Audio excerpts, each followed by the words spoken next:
Hello, everyone, and welcome to the Kobold Press Twitch channel. It is Sunday. That means it is the last Heir night for you.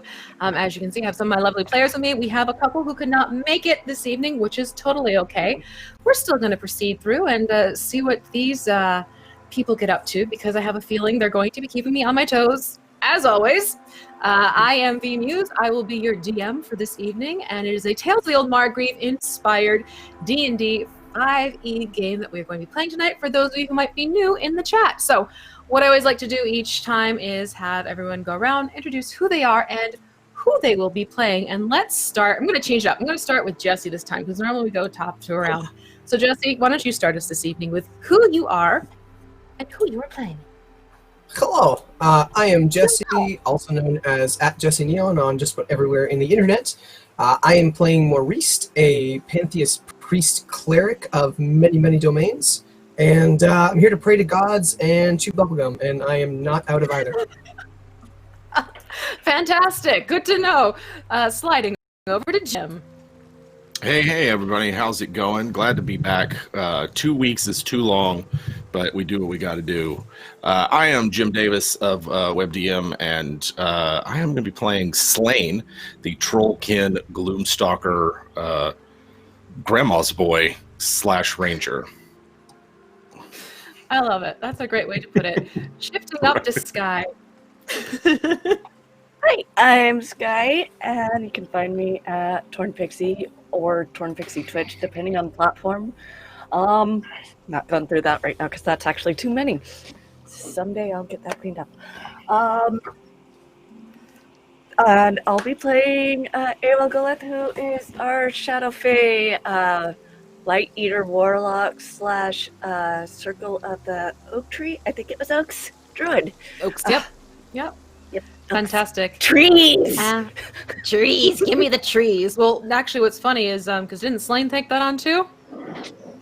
Slain's a friend of the forest and has tree heal, and next level is going to be Owls. Circle of Owls is his. Okay, so we have some into that.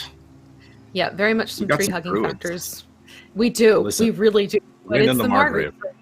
Kind of necessary, kind of needed. Little hint there for those who might want to play or run. And last but certainly not least, we have Michael. Hey folks, Michael Kritz, Michael Sinclair here, and I'm playing Gervain, who is a Kari Wanderer human variant, and a Ghost Knight fighter through the Margreave, Midgard Heroes book through Kobold Press, so that is who I'm playing today. Excellent, yes. If you're interested in where you can find the material and information on each of their PCs and backgrounds, much of this is sourced from the Kobold Press materials that are out there, so do be sure to get online and check out koboldpress.com. They have an amazing amount of resources for you to put to use. Quite frankly, they are the ones I grab first when I start pulling together one-shots campaigns and mini-campaigns and everything like that. I'm telling you, Creature Codex, Tome of Beasts, and there's a Tome of Beasts 2 coming out in a little while, and everything like that. It's a fantastic place to check out, and I cannot encourage you enough to go and be sure to see what they have to offer. You may find something that's going to prove helpful for your own campaigns. That being said, let's jump into Oz, because it's been a while. We've had a few things that have been happening, some intense moments, some intense interactions. Anyone want to sum up what happened 2 weeks ago, or would you rather I do a brief little summary? Jesse's got that grin on his face that worries me. What's up? I don't know what you're talking about. What? Is that a yes? Yeah, I'll give it a try. Okay. Okay, go for it. We committed some crimes, but indirectly and for the best of reasons, including very thoroughly interrogating a vampire, very efficiently. I might add, we interrogated her so well, she fell unconscious due to the interrogation and nothing else. That's how I remember it. We also dealt with the fallout of the Zone of Truth, which kind of affected a lot of us, making us spill our guts or mechanical parts in that really tense, drama-filled room. Relationships were put to the test, especially Gervain and Zira. What a showdown we got there, holy cow. And then, oh yeah, okay, we'll downplay it. I'm sure it's fine. All right. We spent a really long time trying to figure out how to transport this vampire, as per like every really great D&D session, trying to solve something that has absolutely. It seems really, really small, but it's actually, of course, going to be a gigantic problem. Chains were discussed, boats were discussed, gaseous form and shoving someone into a bottle was discussed. And then ultimately, I'm pretty sure we decided to just settle with chains and boats and guards as we go down the river and escort this person over to Dead Druid's Run and complete the ritual, which they will sacrifice themselves for in an effort to gain redemption, which may or may not fulfill the quota imposed on Maurice by his gods in this vision. I don't know. We're going to find out. Okay, that does pretty much pull it all together, and you are left with one little detail that's kind of significant. You had Finium, the basically the chieftain of the clan, make it very clear that if this does not work, if Baba Yaga is not defeated and Gypsophilia brought back to the Grove, do not come back. Do not show your faces. You will be on his hit list. And he stomped off into the forest. Meanwhile, his right-hand man, Burnham, basically sort of explained, you've taken away his means or his reason to be pissed off. So it is now shifted to you. Probably bark worse than bite, but let's try and get you pulled together and get you on your way. So he was heading into the Longhouse, and he looked over his shoulder to see if you would follow him in. And at this point, it is evening. It's gotten dark out. It has been quite a day, as we just found out, thanks to Jesse's little summary there. And Jesse, don't forget to get 3 temporary HP to add in 2. Once they're gone, they're gone. So, yes, you had this whole thing about how you're going to transport the vampire. You have Mama Rayana. She went to go find Errata to figure out what's going to be happening with Bruce, who is the skeleton vine golem who was created by Gypsophilia, and he is this second component to the ritual that needs to be performed at the Dead Druid Run. So yeah, what would you like to do? As you see Burnham open up one of the double doors and the warmth of the light spill into the open area as darkness starts to set into the grove. Do you follow him in? Do you wish to talk amongst yourselves a little bit longer? I think Slane's going to follow him in unless anybody stops him. All right, and the rest of you? Travain will also follow. Logolith and Maurice, do you follow suit? For sure. If Slane and Gervain are both going in, then Maurice will follow. Okay. The heck, might as well. Might as well. All right, you're It's not a going to stand What's outside. out here? Okay, that totally works. That totally works. So as you come into the area, you see that Mama Rayana and Errata, also called Faye, they're already sitting down at the long table. And as I said before, Finium's long gone. He's stomped off in his own little, tantrum, if you will, rightfully so.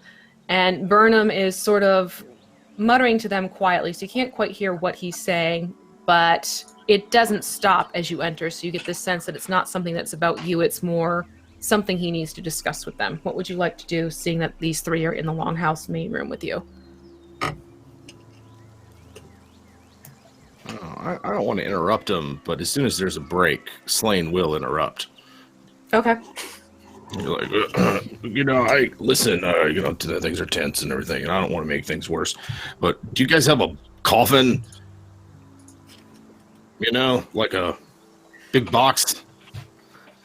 Oh, then you are talking about the same thing we were.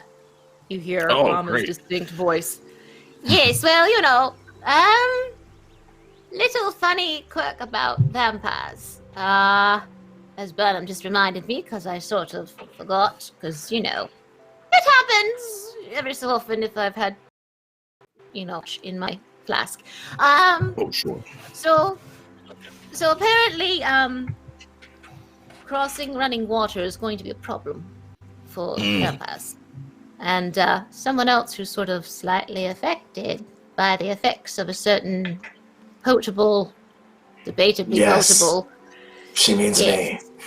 Yes, Oh, yeah, I yeah. was trying Okay. to be nice about it. I didn't point to you and, say, because Javane drank the vampire blood, but if you want to put it out there, fine, so it is.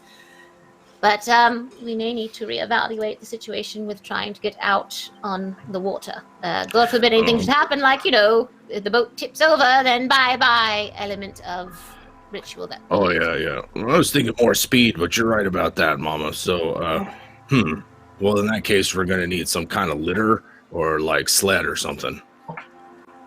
That litter? Like kitty litter? No, like you put someone on, like a stretcher, Oh, like a cart I or heard. a wheelbarrow. Yeah, I read about it in a story once, or someone read it to me. I can't read. You said the Probably one of your concern grandmothers. is if the boat tips, right? So it sounds Yeah. like not taking the boat there, so it'll take us a little bit longer. But we'll still eventually need something to get across. Yes, We were that's able going to be a make a way to kind of ferry, like a ferry, across, so we could be sure that water vehicles wouldn't tip because, it's attached. Am I making my sense? dear. Then don't you remember how you kind of met the people in the one area where your particular boat, which was a ferry-like object barge? I mean, she's making sense. We haven't had good history with water, so I mean, I've been That's practicing it. every day. It's not so much Also- the practicing; there's other things in the water that go bump in the night. Oh, yeah, certainly. So, so we go through the woods, and that's going to take us some time, but we can carry her, and it'd be safer. So, there's that. Yes, we also have the benefit of Javane's not so little Czar. Maybe he Yeah, might be right. able to. Do you think he might be able to help pull? yeah. How do you folks here transport supplies? Because you've spoken about supplies in the past. Do you have any sort of wagon, carriage, anything that we can get Little Czar to pull? And you see Burnham nod his head. Of course we do. I mean, more often than not because of our own, And he gets a smirk on his face. Natural builds. Half the time we just take packs on our own bodies, but we do have carts that we will use every so often for when it gets to be a little bit more burdensome. We could probably put her on one of those, quite frankly. That sounds great. I just didn't want to assume. I didn't want to assume that you folks had carts and wagons. I feel like that's not your go-to, like you said. Well, there's only two in the whole entire grove, so you're not wrong. We don't have many of them. We don't have need for them too often, but this might do the trick for you. At some point, you may actually have to have her get up and walk. I will make sure you have enough length of chain, though, so that you can keep her shackled, but keep her moving. That may be your That best bet. sounds great. So That you need still the doesn't- carts. That still doesn't fix the water issue in getting across the water. Well, didn't you create a little bridge? Yeah, I just don't know if that's... I don't know if that'll necessarily work. I mean, I can try it. If that falls apart too, we're back in the square of our element is in the water and it's, whatever water does to vampires that's really bad. Well, I think the thing we're going to have to do is we'll start moving and probably keep discussing our best approach. At least if we're there, we've gotten them there. Bruce shouldn't be an issue. Bruce is in the water all the time. Half the time that's where he likes to play. So I'm Let's not worried take one about of those. his. Take one of the canoes. Yeah, just drag it with us. We're already we can put her in it and put it on the sled or the cart. Oh. Yeah. And you'll see Mama look to Burnham and Errata. All right, see? They have it on ideas top. that are helpful. Like, see it. Yes. Yes, that might actually work a little bit there. So the plan is put her into the... Well, actually, a canoe and a coffin are kind of the same shape, aren't they? you turn it upside down, and it would create a shell. Like, That's true. Look at you, protect Slane. someone. That's excellent. You're thinking.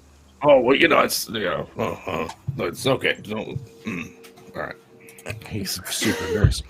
Don't accuse him of thinking. It makes him uncomfortable. It does. I don't really, I might have I don't know what a 13 means. I just know that. Anyway, I'll keep going. Yeah, he's going to Slane is in an action-oriented mood and in a solution-oriented mood. So he's like, I don't we can set out tonight, but even if, I guess it's going to take us a while to get everything together and ready.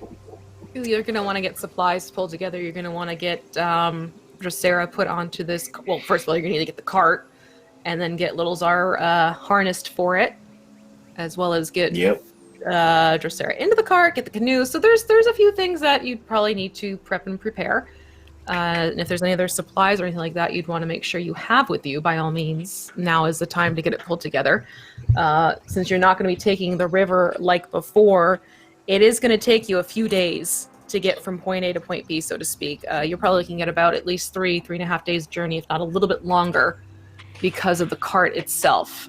So that's just something to keep in mind as you move along. It's not going to be as quick downriver trek as before. Yeah. Are any of the other Alcide coming with us, or any of them at all, other than, I guess, Fade? Errata said she can't go because of the fact that it's Bruce. She can't watch Bruce put up to the sacrifice, but she is willing to offer him. You haven't really asked yet, so it's up to you if you want to try and recruit any of the other Alcide that you have interacted with. You do have Burnham, you have Cal. It's up to you if you want to try and run this by Finium. If you want to bring the big angry chieftain with you. Nope. But Cal and Burnham certainly, especially because they probably know the woods a lot better than us. They can travel, they can be our scouts and go ahead while we guard our prisoner. That's that's how Slane would pitch it. Yeah, I mean, for the sake of your knowledge, you would know, all of you, that Cal is essentially sort of the fastest messenger they have in the clan. He is the one to go out first to either get information out to nearby villages or further villages even, or the first to be sent out to find out more information, and he'll be the first one back. He's very adept and very knowledgeable in the Margreave itself. He's been a ride to die. Yeah. And Burnham is one of the hunters, so he is also knowledgeable of the forest. However, he doesn't go quite out as far as Cal would.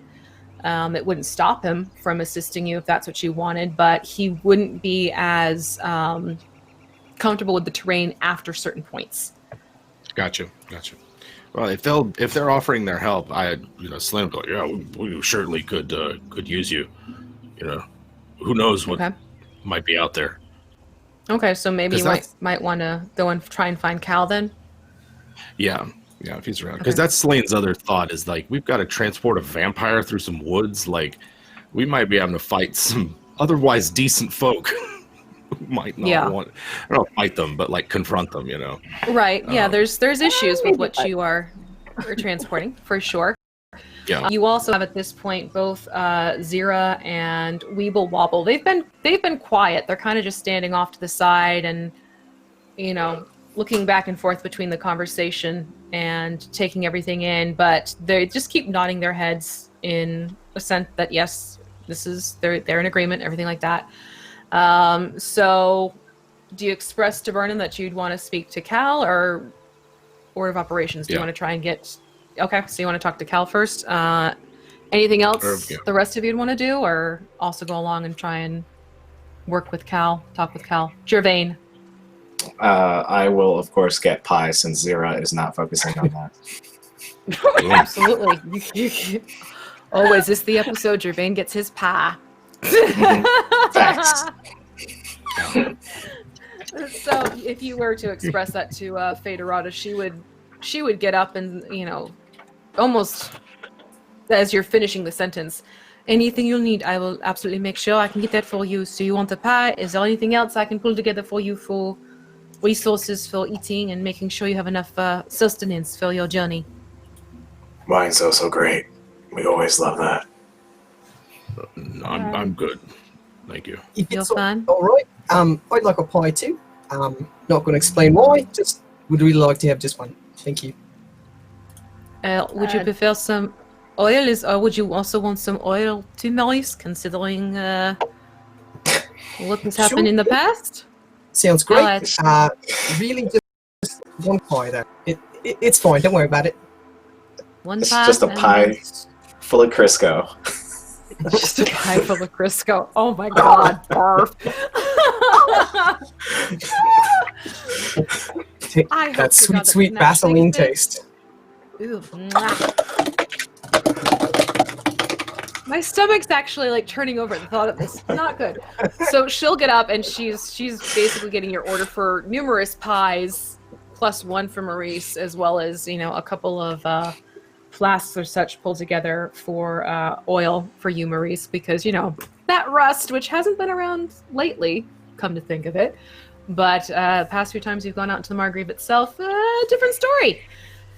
All right, so you have Errata on top of getting basically food supplies pulled together for you, including she'll be smart about it. She's used to traveling out as well, so you're going to have some casks of water. You'll have your wine. You'll have some, you know, longer lasting food. You'll definitely have your pies and everything like that.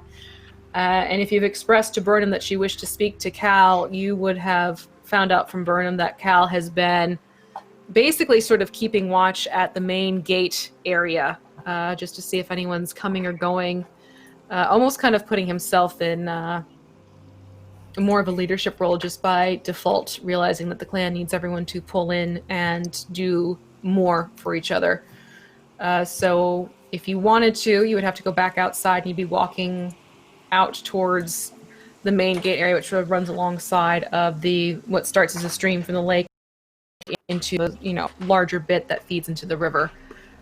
If that's the direction you want to go. Would you all want to go and speak to Cal? Would it be just one of you? I think AOL always takes a chance to talk to Cal. If we haven't noticed that pattern.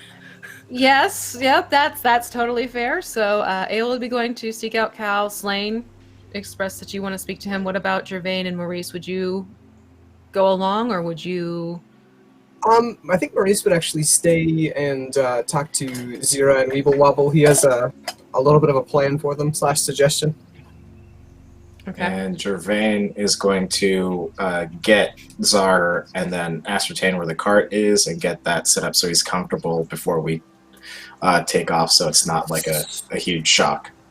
All right, so you want to try and do some practice work with little Zar and the new harness and cart. All right, that's a good plan. So Yep. Gervain, you would then be going off with Burnham because Burnham keeps all of that back at his home, which makes things a lot easier since that is also where the vampire is located at this time. So we will come back to you. Let's have it where Slane and AOL, you start heading back out the front, and before you leave, you see Burnham. He quickly holds out. Basically, it's a loaf of bread and some cheese. Do be sure you give this to Cal. He's been out there for quite a time and has not come back. I'm concerned that he is not keeping up with food and drink. And he'll hand it directly to you, AOL. And the two of you can head out of the Longhouse, which will leave us then with Maurice, with Weeble Wobble and Zira, and both have taken seats at the table. If you wish to quickly run something by them, Maurice, and then we'll shift over to the others. Sounds good. Maurice would approach them kind of jovially while looking for his pie. So I got a bit of an idea. I don't know how you're going to take to it, but basically, Zira, I can't help but think of your new flying Gryphon friend. We could really use some scouting, some people watching over us, behind us, around us, all that stuff.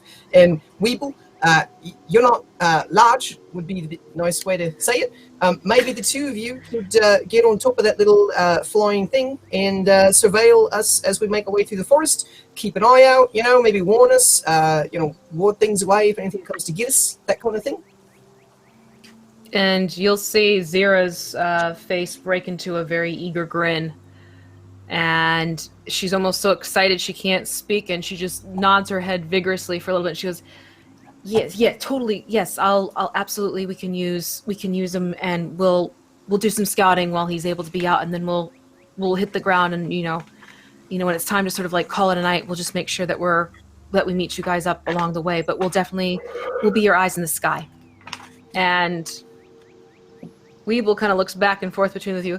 Oh, well, this is something very much I could try to do. This absolutely, yes. I will try and get up there and fly, and my friends, they can tell me what they're doing, and then we'll get more information. So it's better, I can be looking into the ground, be looking up to the sky, and sometimes the clouds, sometimes they have information going in there too. So, this is a view, Maurice. Yes, I think it best if she and I get up there and we go on the Gryphon and just keep flapping his wings, and we'll go, and then I can be. Oh, maybe my friends can even send you down messages. That would be very helpful too. Oh, this is a very exciting prospect. Thank you so much, Maurice. Yes, let's do this. Yes. And so both of them just settle down. Yeah, it's a good plan. Good. I'm glad you're excited. I'm gonna go find the others. You be careful with all that energy. Do something productive with it. And the two of them will turn to each other and just back and forth, and they're whispering in excitement, and they get up from the table and actually go up towards the library area. And you hear Zira mention something about looking over maps first, so you can tell she's also trying to be sure. She's very aware of the lay of the land from the sky as well. And who are you going to try and find? We're going to try and find Eowyn and Slain, or go in Gervain's direction with Burnham? Probably Gervain's direction. He assumes that Eowyn and Slain have some kind of plan, and he would probably just get in the way. Okay, so then you know exactly which way to go. You've been there before, for the whole questioning of the vampire. So it's not an issue for you. So you will head out, as my headphone falls out. You will head out and get your way to where you need to be. And we're missing Eowyn. So we're going to have it where you let yourself out of that back path. And as before, you see the path that leads up to the shrine area. In the distance, you do see that soft glow that is always persistent from the shrine itself. And now that it's night, it's, very much evident. And you can only assume that one of the two maidens left, since Errata has made it to get supplies pulled together for you, is keeping vigil. And you turn down the other side of the path, heading towards Burnham's home with its distinct red door.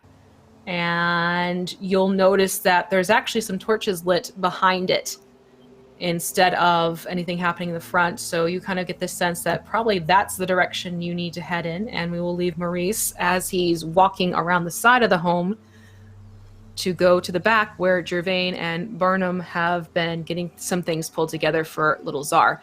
Eowyn and Slain, you've been walking down the main path towards that gate, and it's actually looking rather different now in the fact that, the trees are now getting covered with snow. The snow has been persistent, but it's been very light, very feathery. It hasn't been a thick snow. This is not the type of snow you could build a snowman. This is more that snow where, were the sun to come up, were the weather to warm, it'd probably melt off within an hour or two. But it hasn't been the case quite yet for the Grove. So the intricate arch that you came across when you first arrived, with the twined branches woven into intricate patterns and looking almost like antlers towards the top, you can see that the snow has collected on all these twists and bends. In an odd way, it's brought out more of the beauty of the handiwork of the Alcide, who ages upon ages ago trained and worked these trees together to form this archway that lets people know that they've arrived at the Grove of Eternal Autumn. And without the leaves, it looks a little less crown-like in nature and more something that possibly could have been carved. If anyone were just to be passing by, they wouldn't realize the workmanship because of it being covered up by the snow. So in a way, it's still beautiful, but its beauty's been slightly diminished by the fact that the snow has covered up an aspect of what made it so significant to the grove itself. And there, standing directly underneath the arch, his back towards both of you, you see Cal, and you know it's Cal because his, longer blonde hair is sort of tied in a very, well, not tied, but braided into a very loose formation and trailing down his back. And he has bow in one hand, arrow in the other, so at a moment's notice he can quickly draw and go if need be.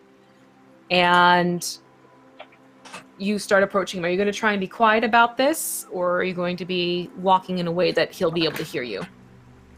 I think make sure he'll hear us, knowing that he's going to be alert, and just appearing is a great way to get hurt.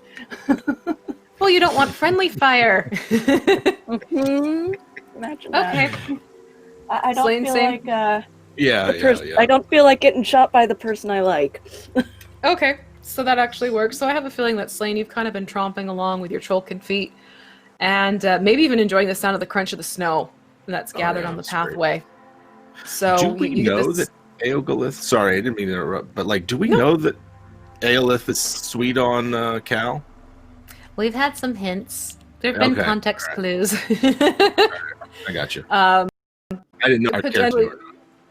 I don't know. Did the other character? I mean, we would know. Yeah, well, would the others No know? clue. Do you think? I didn't know. My character didn't know. I was Dragon's busy like, getting grilled. I was Okay, busy getting grilled. okay. I have no idea. Fair I enough. was gonna say every time something on that end has remotely happened, Gervain and Zira have been fighting over pie. Okay, so we've had some cloaking happening. This is going to be fun then. I like this. Okay, so it is Slane's tromping along the pathway that sort of alerts Cal, and you'll see his head sort of perk up a little bit, and not turning his whole body, he looks over his shoulder first, and seeing the two of you, AOL, you would notice his smile broaden, and it was specifically aimed towards you. And he'll make a point to turn fully around. Hello. What brings the both of you out here tonight? Is everything all right? What has happened? Well, do you wanna, or should I? Well, He's gonna one, point to Aeolith. food, because Burnham thinks you have not been eating enough. Phil. Oh, well, thank you. And he'll sort of take his bow and quickly tuck it over his shoulder and awkwardly sort of tuck the arrow against his belt so it doesn't fall to the ground instead of putting it to his quiver, which is right on his back. You can tell he's a little bit flustered, but happy to see you. And he goes to reach out, and do you go to put the food into his hands? Do you let him take it from you? So you go to, okay. So as he okay. So as he goes to reach for it, Aol, you will feel the warmth of his hands surround yours, and as he pulls the loaf of bread and cheese from your hand, there's almost this lingering graze that happens as he slips his hands back. And he'll look you in the eye and smile. I heard you did very well lately for the Grove. No, I have not had a chance to see you since things have happened, but thank you. With all sincerity, thank you for what you have done. And then for the food. Yes, for the food too. Eat. Yes, eat. And he'll take a bite of the bread and start chewing. And then a quick bite of the cheese. And his mouth is now full, almost like a chipmunk as he's standing there chewing. And he'll say with a full mouth, you won't forget me about.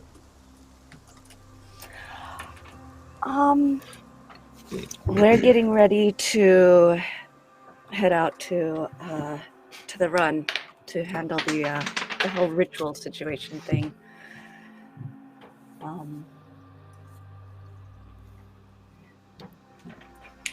Really hoping this works out, because if it doesn't, we won't be welcome back for one. Understandably why. But we might need some help headed out.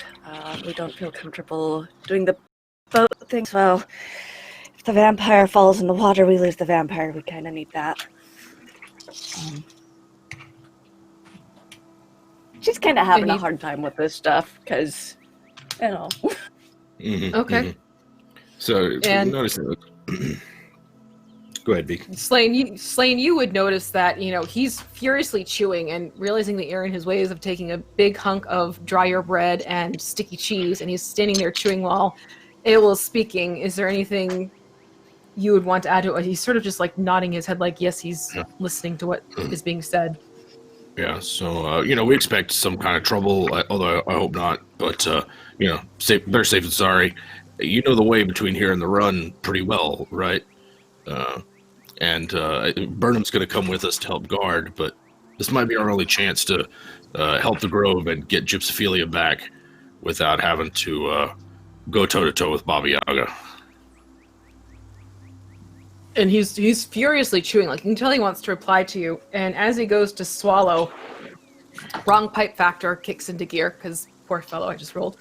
And he kind of chokes a little bit and gets red in the face as this is happening. And he actually has to turn his head because he starts coughing so hard. And you just hear him to finish it off. And,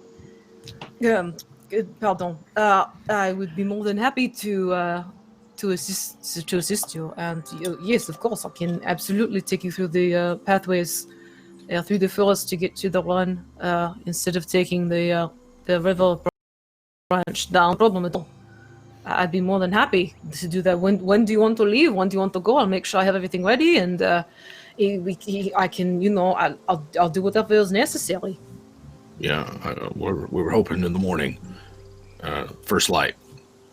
Burnham and the rest are getting things together now, fixing up a cart, and Faye is providing, going to provision us. And Phineas pretty mad about it. He's Aeolus, right? If we don't succeed, we're not going to be welcome back here. But I think it's a risk we're taking. We got to do something. Is he really that mad? Yeah, he's pretty mad. Well, we weren't exactly smart about it at first, and we were going to do it without telling him. Which in hindsight wasn't a good idea to even consider, so yes, he's pretty mad. Cal will put his hand behind his neck and kind of do that neck rub thing and puff his cheeks out and his brows shoot up to his hairline. I don't think I've ever seen Finian get to that level of anger. Well, actually, no, I have one time, but that was a long time ago. Of course, if my going helps ensure that you are welcome back here at the Grove, because I would hate to see that jeopardized as well. And he kind of gives you a goofy grin, AOL, as he says this to you. Absolutely, I will do whatever I can. You have my utmost cooperation. I'll make sure I get things pulled together for myself, and as soon as you want to leave tomorrow, I will get us going.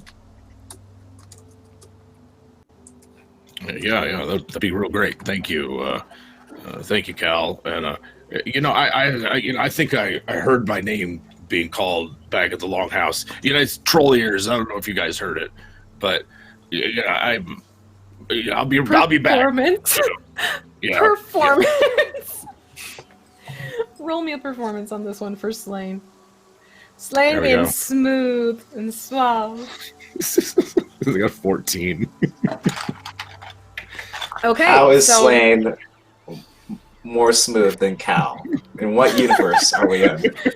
Because Cal rolled a 3 earlier. Yeah. So Slain, Cal just sort of he looks to you and he does a quick little quirk of his eyebrow, but then looking over at AOL, he kind of picks up what you're selling, and he just nods his head. Of course, if they're calling you, please, by all means, do not keep you. But don't feel like you have to run off either. AOL, if there's more you wish to discuss or chat about, and he'll give you like this kind of goofy like grin, and you can see he's trying to fight it, but Slain, you are no longer in his line of sight. You've said your goodbyes. You're supposed to be walking off, and that's what he's expecting. He's gonna walk back to the Longhouse. Okay. All right. So Slain, you're tromping back up to the Longhouse, and you would probably head in there as well, and you would hear these eager voices of Zira and Weeble Wobble up in the library loft area. And even if you tried to get their attention, they are so immersed over these maps and looking at things and eagerly trading ideas of what they can do while they're flying on the Gryphon that they don't even notice you come in. So you would probably figure out maybe it might be best to go back to Burnham's home and see how he's doing with Gervain and Maurice and little Czar, trying to get him comfortable with a cart, especially a cart that's going to be weighed down with something in it. So you could very easily make your way back out and through the same back door that they've been through and know which way you would need to go as well. So AOL, you were you are left standing there as Slane starts to walk off. Would you stay, or would you also find reason? It's totally up to you, my dear. She's pretty academic. I think she caught what was being said there, so Okay. I So don't see AOL decking out when there's might be one of the few chances. Okay, so we will leave it at this point with AOL and Cal. There's sort of a little bit of awkwardness where you're not quite sure the distance to close, but he sort of comes to in this, let's just make sure. Oh, yes. So, AOL, you'll see that Cal sort of gives you a less goofy grin, and he'll motion to what are actually sort of benches that run along either side of the archway, made out of basically older stumps that have been carved with ornate details, similar to what you would think of like with Celtic knotwork at the base of the archway. And he'll motion to one of them. If you would like to sit while I keep my watch, I'm only going to be here for another hour before someone else takes over, and perhaps you and I can sort of fine-tune our journey plans, if that works for you. I'd like that. I would too. And he'll hold his hand out towards you to lead you over to the seat. You accept? Yes. And as he takes your hand, you feel this very sure grip, and his hands are very warm and confident as he pulls your hand close and actually manages to tuck your arm underneath his, and he holds it sort of like, crooked against his own chest and walks you over to the seat he was motioning to, and he helps you sit down, and the two of you just begin to discuss little details like how many flasks to have, stopping points, and things like that. And he's very much taking into account what it is you're sharing. He's listening to you, he's hearing you, and you will spend your time together a little bit longer talking, but we're going to have the scene sort of fade a little bit as we phase over to the backyard, essentially, of Burnham's home, where we see Gervain standing with little Czar. Maurice, you have just come around and have sort of leaned yourself up against the house, and you distinctly hear Slane coming around the bend as well. So Slane, you would come up to Burnham's house and you would see that red door. You two would also notice that there seems to be more torches lit in the back area. So Would I have gotten my pie by now? Did you want the pie right now, or was it something you wanted for the supplies? Right now. Right now? You would not have gotten your pie yet, because Faye was under the impression this was something for provisional use, not for right-of-way use. That is A-okay. Maurice is just going to be kind of chilling out, hoping that the pie gets here soon. Okay. All right. So, Burnham is standing there, Gervain, and he has brought this cart out, and it's an empty cart at this point. And it's just a standard two-wheeled cart, so when you take it off of the harness, the front will tip down where the arms are, essentially, that would hook up to the harness, and it will tip down, or you can put a little block underneath to keep it upright if needed. And it seems like about the right size to serve the purpose of what you were all discussing with putting Drosera into that, and then putting the coffin on top. Nope, we went to a canoe. Put the coffin on, or the canoe on top. Did it again. But right now, Burnham's sort of eyeing little Czar. So, he's used to having you as a riding companion, but not in terms of pulling, correct? That's right. All right, this is going to be an interesting evening then, because we're going to need to make sure he doesn't get too feisty. So, you know him best. Perhaps you better harness him first, just to be sure that we don't have any... I've seen what that cat can do. Let's just be sure no one ends up injured. And he'll hand you... It's basically a harness, probably more made for something like a mule or a horse. But considering Little Czar's size, it's comparable. It should work out. Mm-hmm. And it's a finer leather. It's soft, thankfully. It's not unused type of leather. Right. But he holds it out to you. All right, see how it goes. So he hands me the implements, and Mm-hmm. I'm going to take a minute to pet Zar and say, "All right, we're all making sacrifices for this mission, or this quest that we just need to take Zira to dead. Is it Dead Druid's Run, or is Yep, it Dead Druid Run. Dead Druid's Run, Right. yep. The Dead Druid's Run. Once we're there and this is done, we'll take you off of it. But all of us are pulling our own weight here, and I think you can do it, buddy. I'll be right here with you the whole time. And I promise I'll get you a decent bucket of fish once this is all over. And then I'll start to try and get the implements and put them on little Zar. Okay, first let's see if your little chat worked for Zar.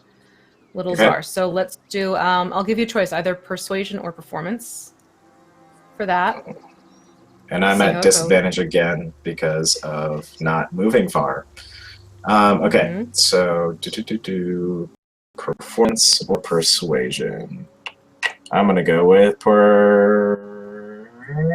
just the same. So I'm gonna go to performance because I don't want to persuade him for anything. So. Okay.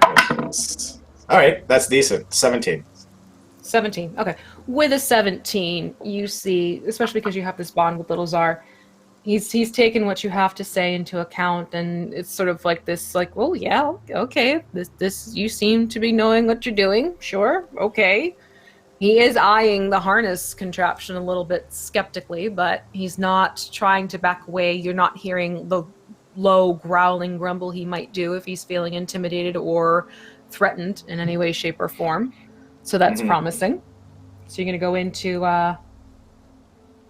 put the harness on now, correct? That's correct. Okay. Then because he's not balking at this idea, I'm not going to make this an acrobatics or an athletics check. Instead, let's do this as a sleight of hand. Okay. Nope, that. Nope, that. It's a natural one. That's my per use. My at least I have every session. I at least have to do it. We got to get that in there somehow, some way, shape, or form. So, Gervain, as you go to try and put this harness on, I have a feeling it's maybe not something you're familiar really doing all that often. You don't have that sort of, because normally with your riding on little Zar, that's more just hop on and go. It's not like he has a saddle or anything like that, so you're not used to the whole tack factor. So as you go to put this on, you inadvertently end up putting the harness on backward. So what should be going around his neck somehow ends up around his chest, and what should be around his chest is actually up at his neck. So it's actually too tight around the chest, too loose around the throat area. And as you step away, he kind of just stands there with this very uncomfortable, perplexed look, and he starts to try shaking it off of his body because it is not fitting comfortably. It's what it said on the IKEA manual. So I'm gonna try and take it off because it's not clearly it doesn't look right. Okay, Maurice and Slane, as this is happening, would you do anything to assist at this point, or are you both just kind of enjoying the show? I'll enjoy the show and low-key cast Speak with Animals. Oh! That's cool. If Cool. only to just eavesdrop on what Zar might be saying. Okay, that's You know what? interesting. You know one. what? Under What? Ocean Domain, I can do the exact same thing. I would like to do the exact same thing. This is every week. Alright. This is normal. This is my normal. It kind of is. All right, I can so totally teach you how to cast it later, Jermaine. Maurice and Slane, as you both cast Speak with Animals, you do start hearing what was at first as shaking these guttural huffs and growls, you hear this sort of muttering like, I know we're friends, but this is ridiculous. I thought this was supposed to be more comfortable. I don't know about this. And it's just more of this sense of he's not too happy right now. Gervain, so you're gonna go back in and try and remove the harness. That's correct. I'm gonna try and remove it. Okay, now it's going to be in athletics or acrobatics because you have him in this thing where he's not comfy and he's not standing still. Yeah. Okay. Athletics. My.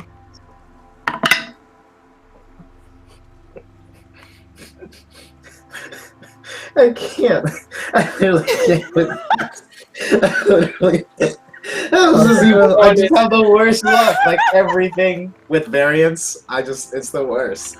Obviously, it's a 1. Obviously. No, Oh, another no. one? Okay, that Yes. one needs to go in a timeout. You need to put that one in there. I don't do that. Why not? You should. I don't do it. Okay, Don't punish so, bad dice behavior. They just keep up with it. They need to learn a lesson. You know. Yeah, they Yes, they think that's normal. Attunement is I'm a man of thing. science. I'm I've one of got those a little outliers. who waiting. Just the one guy. It doesn't matter No, I'm what dice I touch. It's just ones. Oh dear. Maybe that's I'm looking why. at my maybe, fourth death maybe right now. Fortuna is mad at you. Yeah, you're not. We gotta talk about. We gotta talk with Mike about honoring his dice after this. All right, I have a Number dice one. detector if you need it. Like it's a. I have thing. a timeout. Like I said, like regenerate site. It's actually a video. Anyways, so Anyway. as you go in to try and remove this harness, little Zar is kind of getting into the whole. I don't know if you've ever seen bucking broncos before, like when they purposely make the strap too tight underneath to get them to physically start bouncing around. He kind of gets to that point because he's wiggled so much, the harness has skewed itself a little bit, and now it's really uncomfortable. So he's actually, back legs are kicking up. He kind of gets down and he starts to roll around, trying to slide it off his body in one shape or form. And as you try and go to remove it, Gervain, you get caught up with this, and you get sort of pulled down to the ground with little Zar in process of trying to remove the harness. For Maurice and Slain, you're getting this sensation of just get it off, get it off, get it off, get it off, you get it off of me, and his grabbing Gervain is more this like, you put this on me, you get it off, and you see he's kind of pulling him into almost like this hug. And luckily he's not getting the back legs going like you'll sometimes see cats do when they grab something. But for Slain and Maurice, you're kind of standing there seeing like, oh, this could be something that might happen. So Gervain, right now. You're just making it worse for yourself, Zar. So you want to engage with Zar now, Slain? He's just gonna say it like, you're just making it worse for yourself. Okay, Yeah, then stand let's still. do a persuasion then, since you're trying to get him to ease up on his panic. Because right now he's kind of like, what is this? Skills. There's a reason I put my 7 in charisma because I know the kind of person I like playing. Uh-huh. That's an 11. It's an 11. Not the worst thing Oh, to do. Better than it's average. not the worst. You know what? Actually, let's do it this way. Do it with Maurice. Would you kind of be noting the same thing since you're both kind of in listening pretty in on well. this? Okay, I mean, so like, then with it's advantage. entertaining, but there's a line where, at a certain point, your friends might get eviscerated. So it's... Yeah, you've seen what Yeah. those claws can do. So roll with advantage on that one, Slain, since you're both listening in. In that case, I got a 15 with advantage. Okay, beautiful. So with that 15, Gervain, you hear Slain speaking to little Zar, and suddenly little Zar just sort of, there's a quick little freeze up, and then his body will relax.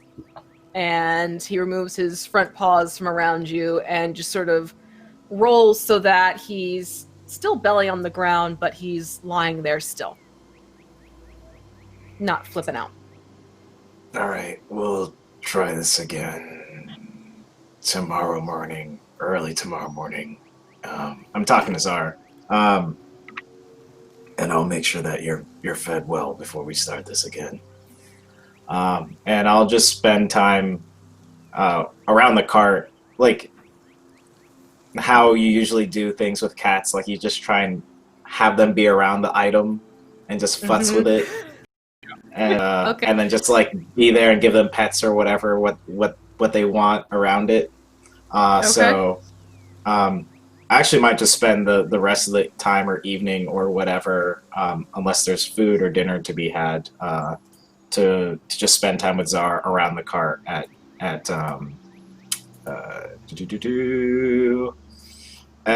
Burnham's place. So that's what I'll spend my time doing. Well, speaking of Burnham, you'll hear this low chuckle behind you as you're talking with little Zar, and he will come up from behind and pat you on the shoulder. It's not always easy when you're first trying to get your companion to understand how a harness should work, especially if they are more used to being a means of transportation as opposed to pulling the means of transportation. And he will lean over you. Yeah, because it's Burnham. He will lean over you and he will definitely be able to remove this harness. And he'll then turn so that he's sort of on the opposite side of little Zar and show you the harness again and lift it up towards you. You want to be sure that this is your front and then this is your back. Right. And you'll see him slip the harness over and definitely be able to buckle it quickly underneath the front chest area of little Zar and then behind on his belly. And little Zar will stand up and just sort of look at you and kind of give you a quick little, and Maurice and Slaine, you would hear this like, how come you couldn't have done that the first time? This is totally fine. I'm comfortable here. This is fine. Yeah, okay, we're good. And then Burnham will assist you for the rest of the evening, getting to the smell of the cart, the sound of the cart, how the cart will actually move, because you'll notice that Burnham has put on his own harness, so he's sort of pulling the cart himself so that little Zar can see what it is that it's doing and how it fits on him, and he'll be taking the time to explain it both to you and to little Zar. So Maurice and Slaine, it's up to you if you want to stay while Gervain's sort of getting tutorials by Burnham, or you can head back to the Longhouse if you wanted to. It's just Until that pie's ready. Oh, go ahead. If Slaine leaves, before Slaine leaves, if you are leaving, You seem to be pretty good at hunting things or getting things. Can you get some fish for Zard today, and maybe some for the journey? Oh yeah, sure, no problem. I appreciate it. Thanks. Oh, and just you're doing real good talking to Zar. It's just kind of freaked out. That's all. I understand. It looked like it was choking him. So, but yeah. I should have asked someone before I started. It's all good, man. I'll go get that fish. Thanks. Okay. And he'll so spend the rest Slaine, of the night half sleeping, half fishing, I guess. Okay, you could Heavy very blanket. easily do that at the lakeside. Yep, you could very much do that at the lakeside, no problem. Maurice, would you stick around? What do you think you would do? I'm still waiting for that pie, and until I get it, I'm not going anywhere. I have a very specific pie-based plan in action here. Okay. So maybe do you relay it to Slaine that you're hoping you get your pie? Because the way it was phrased for Faye, it sounded like it was more provisional than something for this evening's meal. Slaine, if you're gonna go head out on fishing, I'll come down and join you in a minute. What's neat about being in this particular configuration is that I can actually talk to fish and get them to swim into your net, and that would probably be pretty helpful. But I really need a pie first, and Wait, there's pie. you'll see why. Well, I'm hoping. Oh, well, we'll get the fish in a minute. Let's go get pie. I love it. just, When Kai's not here, we're all pie focused. Oh yeah, Talk about having to Slaine fix hasn't had any pie yet. Yeah, it's priorities. Fair enough. So the two of you would make your way back into the Longhouse, then quickly to get your pies. You would actually bump into Faye Errata. Oh wait, no, that's Mama. Hold on, let's get the right voice going. Wrong one. I have gotten the provisions pulled together for you. Is there anything else I can get for you? For tonight, perhaps? Just hoping I can get maybe one of those pies right now, if that's all right. Not too much trouble. Just one, it's fine. It doesn't have to be big pie, small pie. Don't really care too much as long as it's a pie. A Everybody pie? likes pie. Sure, of course. I can. Sweet one savory. A sweet. All right, sure. I can grab those for you. Just stay right here. And she'll quickly trot off into the kitchen area, and like within a minute, she comes back and she has 2 pies, one in each hand, and she'll hold them both up. One for you and one for you. Is that everything you'll need? Oh no, this would be great. All A right. heavy blanket, Excellent. please. And Oh. is there any woodcutter's axes around here? Well, yes, there's a few, like there's the stump right outside on your way down to the lake where you could very easily grab one of the axes there. Okay. If You we don't need want to, the final also, axe? Oh, And well, he's you know, gonna, I like, just have a climb feeling having we a might fire need to. Right? Yeah, he's got to pull it out like from the Sword and Stone. All right. I just have a feeling that we might need to cut down a tree or two in the next few days. Like not in the grove at all, but like out in the wilds. Oh, you mean for your trip? Mhm. Well, that's not a problem at all. Let me grab you one that I know is at least sharp enough so that, and she'll dash into the armory and come back out, and she hands Okay. you a simple woodcutter's axe. Yeah. Sweet. Let's go Okay. fishing. All right, so the 2 of you go fishing, and we'll have it where you sort of see them walking off, their silhouettes in the night sky with the moon kind of shining on them, and it's not the full moon like it was before. It's starting to wane a little bit because that's what it does after a couple days. Maurice And very sneakily trying to so in a way that Slane doesn't see it, he's like breaking pieces of the pie and like slowly stuffing them into a little part in his chest.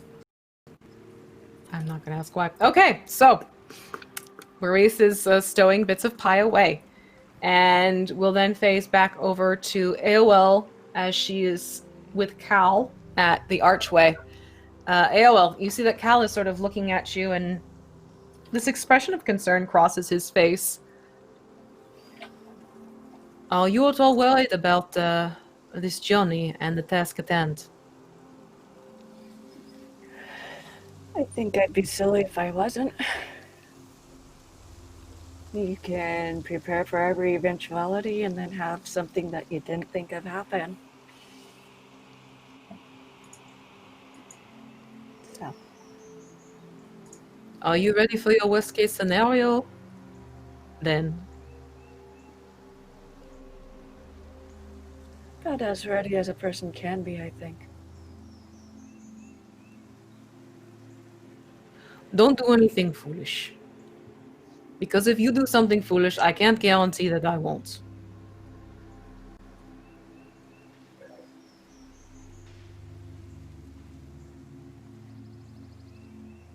There are people who care about you here, Ariel. And while I appreciate your dedication and want to help, just be sure that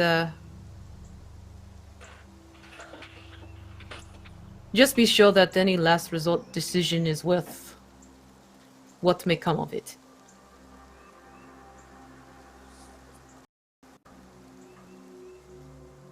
I hear you. And he'll just get a soft smile on his face and sort of toy with his bow a little bit. And he'll nod his head. Good. Then, perhaps getting some food for you might be in order, and some rest may not be a bad idea either. No, probably for the best. The other night was kind of rough.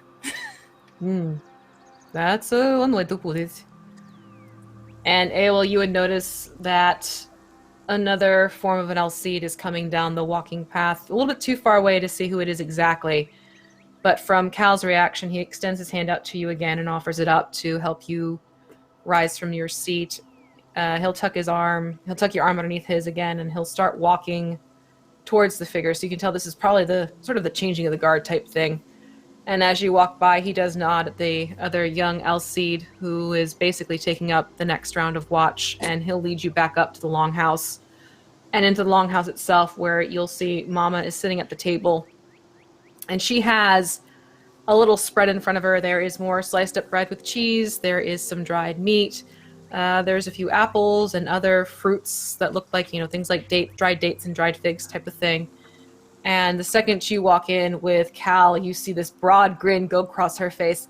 Oh! Aren't you two a sight for sore eyes? I can always go if you want me to. And she does like this silly little wink. I think AOL would go bright red at that.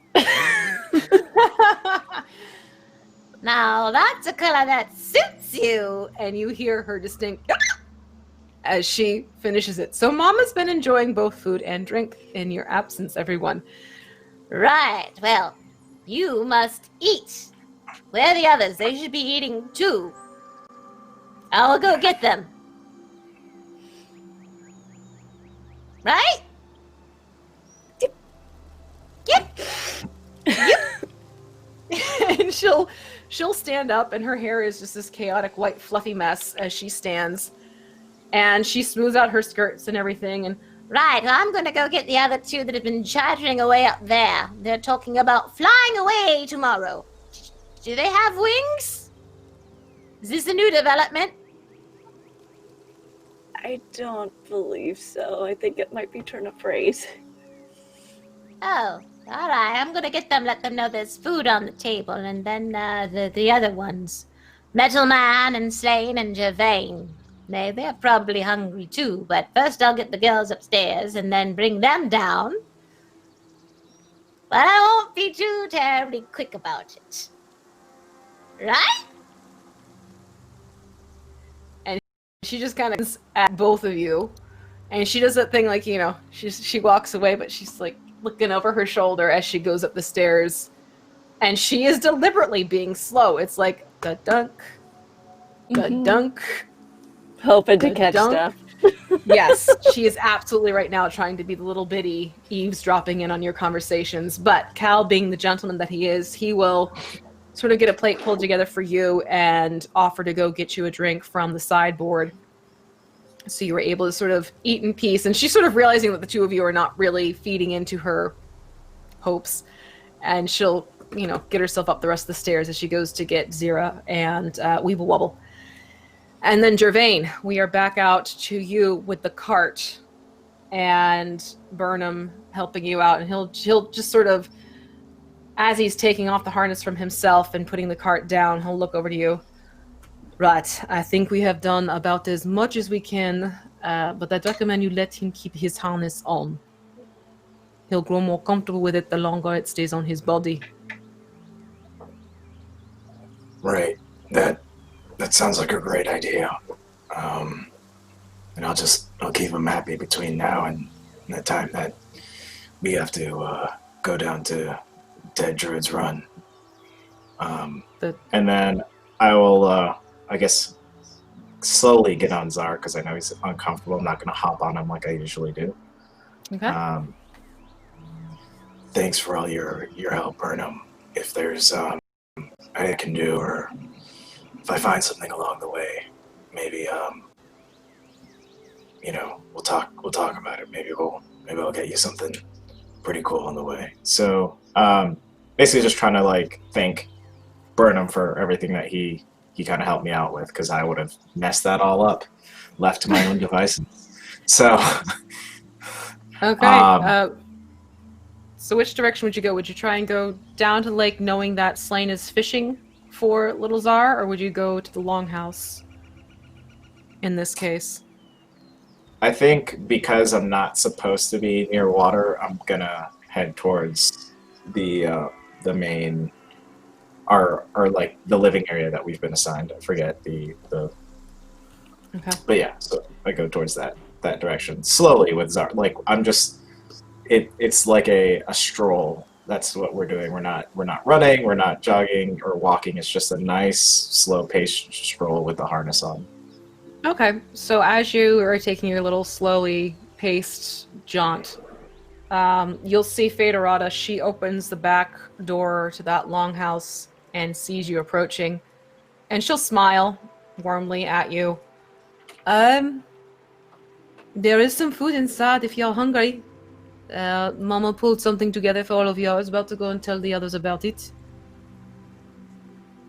that sounds really great. I'm pretty hungry after today, and I'm ready to turn in. It's been a long day. It has for us all, hasn't it? Yeah. Um, Listen, I noticed that you and Zira seemed a little at odds, if I'm not mistaken. You could definitely call it that, yeah. Well, tell you what, I think maybe a peace offering for her may help sort of smooth things over. And I'd be more than happy to part with a little something for you to pass along to her. I think it might look quite nice for her. And she'll hold out to you in her palm. And it's actually lit by the warm light coming out from the doorway. You see that it is this wine-colored velvet ribbon. I use it every so often for my braids. Not this particular ribbon, but a ribbon of its lack. She may like it for her own hair to tie it back, especially if it's, she's fighting to keep it away from her face type of thing. Yeah, this will do really well. I really appreciate it, Fate.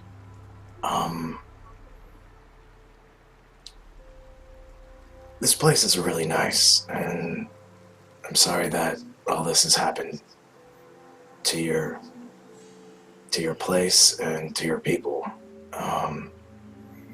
But if we can make it right, and I've been giving it some thought, if I can't escape the Margreave, I don't mind settling down in this place, if that's an option when this is all over. Well, quite frankly, if you are able to make this all stop and bring the grove back to how it used to be and how I always remembered it to be ever since I was small, it wouldn't hurt having a new friend to keep company and that type of thing, especially since Bruce will not be coming back with you all. So yes, you would be welcome here. Even if I have to convince Father, I'll do what I can. I appreciate that. And You just make I'll- sure that Go ahead. no more drinking strange things, especially if Maurice gives them to you. That's I definitely don't intend to imbibe anything that he gives me from this point forward. That's good. And make sure she gets that. Make sure she knows. Alright? It was not my idea. Okay. Thank you. Alright. And You go inside. I'll grab the ribbon and connect eyes with her and try and convey gratuity, and just take a moment to do that, and then bow and then head with little Zara over to the Longhouse. She'll give you a smile, and she's actually pulling her shawl tighter around her, and she kind of does like this little hugging, eager motion, excited that she was able to help you, as she goes to go and find Maurice and Slain to let them know, more Slain than Maurice, but at least to let them know that yes, there is food on the table and people are gathering. So, Gervain, you'd make your way back into the Longhouse, little Zara following behind you. You can't exactly ride him into the house by, the way everything works, but the Elseed are also four-legged, so there's definitely room for a four-legged creature to maneuver around. So little Zara and you enter, and you would see at the long table, Aol is sitting there with some food in front of her, and you see that Cal is at the sideboard pouring a drink, and you hear Mama's feet going up the stairs as you come in. And we'll phase over to Errata making her way down to the lake, and she's chilly, so she's actually sort of cantering a little bit just to make it a little bit faster. So Slain and Maurice, you would hear her coming down the slight slope that leads down to the lake, and she starts calling out, Slain, Maurice, there is food on the table and everyone else is gathering there. Yeah, all right. We're just finishing up these nets, and we'll be right there. Come here, All right. fish. And yeah, dinner's all right, and then he can come and fish afterwards. At this, I plan on for using all my spell slots to fish. Okay.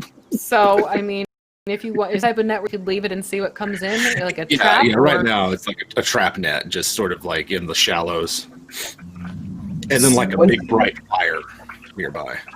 Okay. Yeah. As soon as the Okay. net is in place, Maurice will use his Channel Divinity Sea Speaker, which is beginning at second level. You can use your Channel Divinity to communicate telepathically with aquatic creatures within 100 feet of you, and this lasts for 1 hour. So I'm going to broadcast out to all of the fish within 100 feet. Hey there, little fish. If any of you have already, taken a few turns of, laying eggs and doing the whole mating thing, maybe you hit it with life, had a good long one. I have a proposition for you, and that's swim into this little net, and I promise it'll be over quick, it'll be painless, and it'll be great. It'll be great, little fish. So you're having a hard And we time have down Steve Irwin. basically. You have to That give me a can end performance well. check. Just. Yeah, fine. Yeah, Performance? just honest. No, I'm gonna give you this one because that was too good. That was far too good. Oh my god. In fact, take inspiration. Yes. That was most excellent. So yes, you'll have all the willing little fishies swimming into the net who sort of fit the bill and are kind of ready to give it their all to help save the grove. So Slane, you'll notice as you're getting up to head back into the Longhouse, the net suddenly seems rather full for something just recently met. Nice. That's real. I like that. Very good. Very good. Okay. Yeah, he's impressed. Yeah. So, do you take the fish out of the net? Are you going to leave him there for now, or? I mean, if there's a big bounty here that really quickly he'll take him out. Then go eat. But otherwise, he'll just see, I guess, what else comes in. Okay. Well, I mean, pretty much. It seems like Maurice would have convinced a good chunk of them, so you could easily kind of call it a night and just gather what you have there and Cool. get them strung up. Maurice, yes. I promised it'd be quick, Slane, so if we could make with the that'd be great. Oh yeah. Wow. Okay, so there's a lot of fish here. How do we do this all at once? I mean, if you're not opposed to pre-cooked fish, I could. Oh yeah. Well, I mean, they're gonna need to be cooked because you don't want just a bunch of rotting fish to take with us. So fish fry. Okay. If you want to hold it up, maybe, or I can do something. Sure. So, what's the quickest way to cook and kill a bunch of fish at once using holy weapons?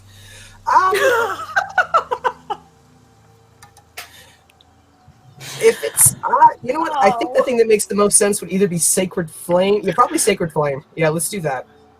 Yeah, let's kind of give them a quick, jerky treatment with Sacred Flame. Perfect. I will do 2d8 radiant to these fish. This bag of fish in a net that are not moving at all. Things you never thought you'd actually have to figure out as a DM, folks. Oh yes. Go for it. Why not? Let's see what you get with this. This is too funny. And it's fish in a net, so it's not even going to be like that hard to. Yeah, I mean, 5 you radiant didn't. damage.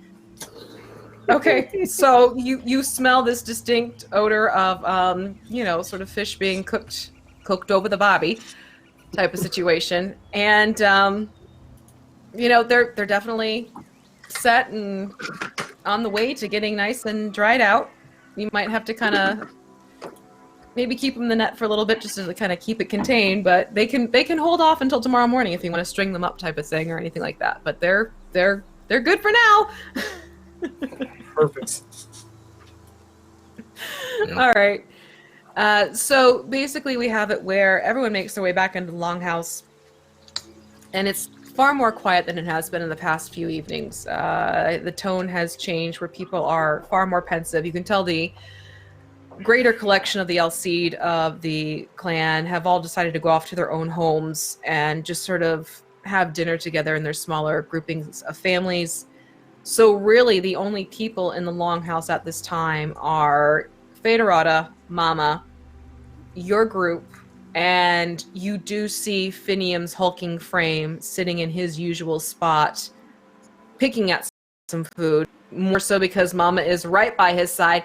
No, that's not a big bite. You need to take a bigger one. You're a big fellow. Big fellows need food in their system, and I know for a fact you have not eaten properly since she's been gone. She will come back. She will have my head if she sees you emaciated and weak. Is that what you want her to see? And you see this big hulking LC just sort of furrow his thick brows and narrow his dark brown eyes and look over to her, side glance, and kind of huff about it.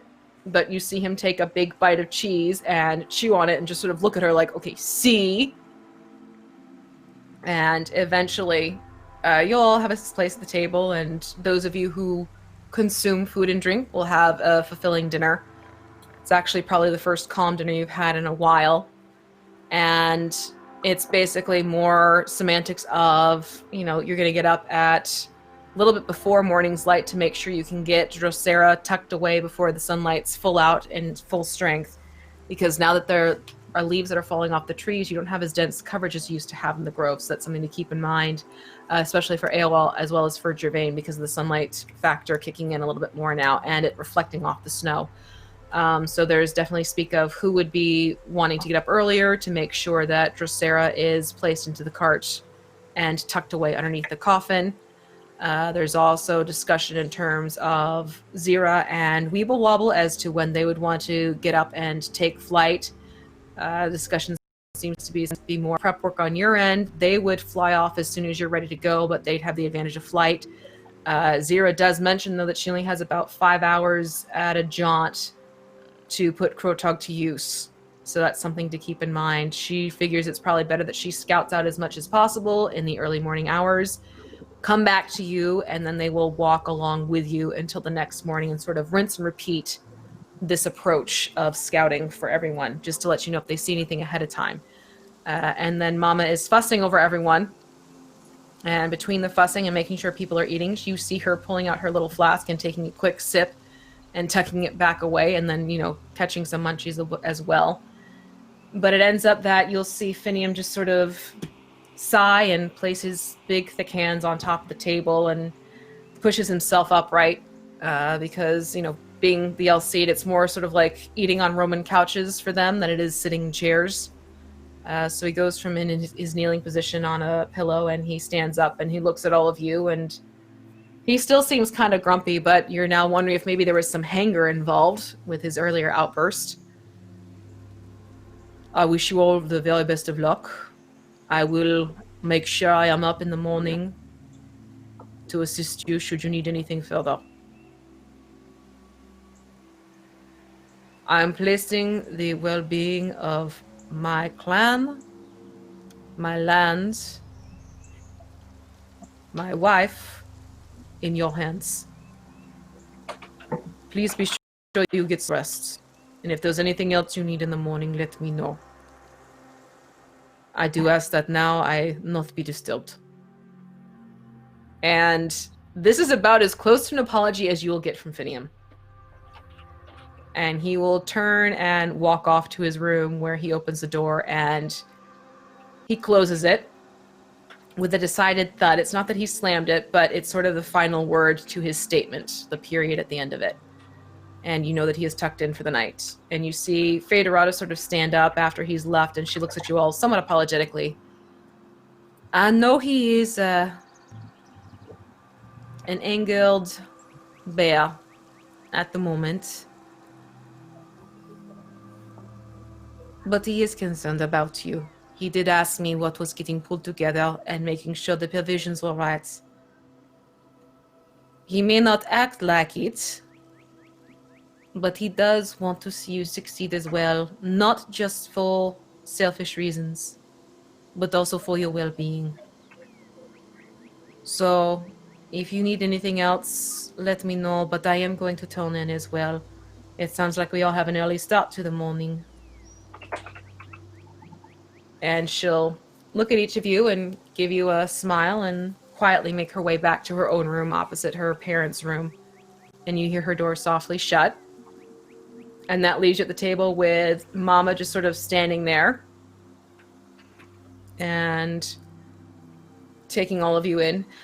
Right. So, Betty bye time, right? Get some sleep. Yeah. Good. I'll see you all in the morning. Burnham has told me, Javane and Slane and Maurice, that you would also be serviceable for this. Meet him back at his house before sunrise. I will wake you up in time. But he feels that the three of you would probably be best for lifting her and placing her where she needs to be, and then getting the situation with the harness and the cart set up, if that makes sense. And obviously these two have it all figured out what they're going to do. And she smiles over to Zira and Weeble Wobble, who just nod eagerly. And they quickly hop up from where they've been sitting and make their way back into the... Weeble goes up to that little nest that she's made for herself as Zira goes back into the room that you have all shared since you've been there. Maurice and Slane and Gervain and AOL, that leaves you all sitting at the table because Mama as well makes her way over to her room after she says her goodnights. Is there anything else you would say to each other or do before turning in for the evening? Yeah, I think Gervain, before everyone takes off. I think I tried my best at apologizing to Zira, but I haven't said anything to the rest of you before we start on this journey.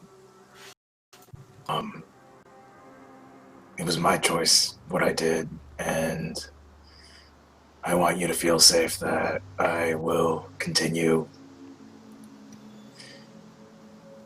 doing the right thing by the group and staying with the group until this is all over, whenever it's over. I'm here for everyone here. That includes, if we're all stuck here in the Margreave, then I'm here for it.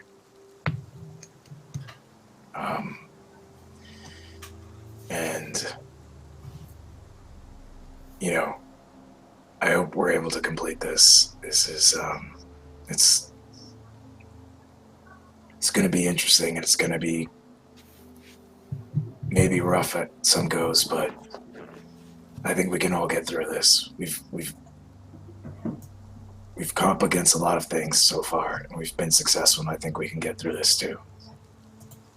Now, I don't know if I see the fish that Slane and Maurice have, if you folks brought that in. Yeah, did you bring that in or did you leave that outside? No, I mean, I don't want anything to get it outside, Okay. Yeah, we'll bring it in.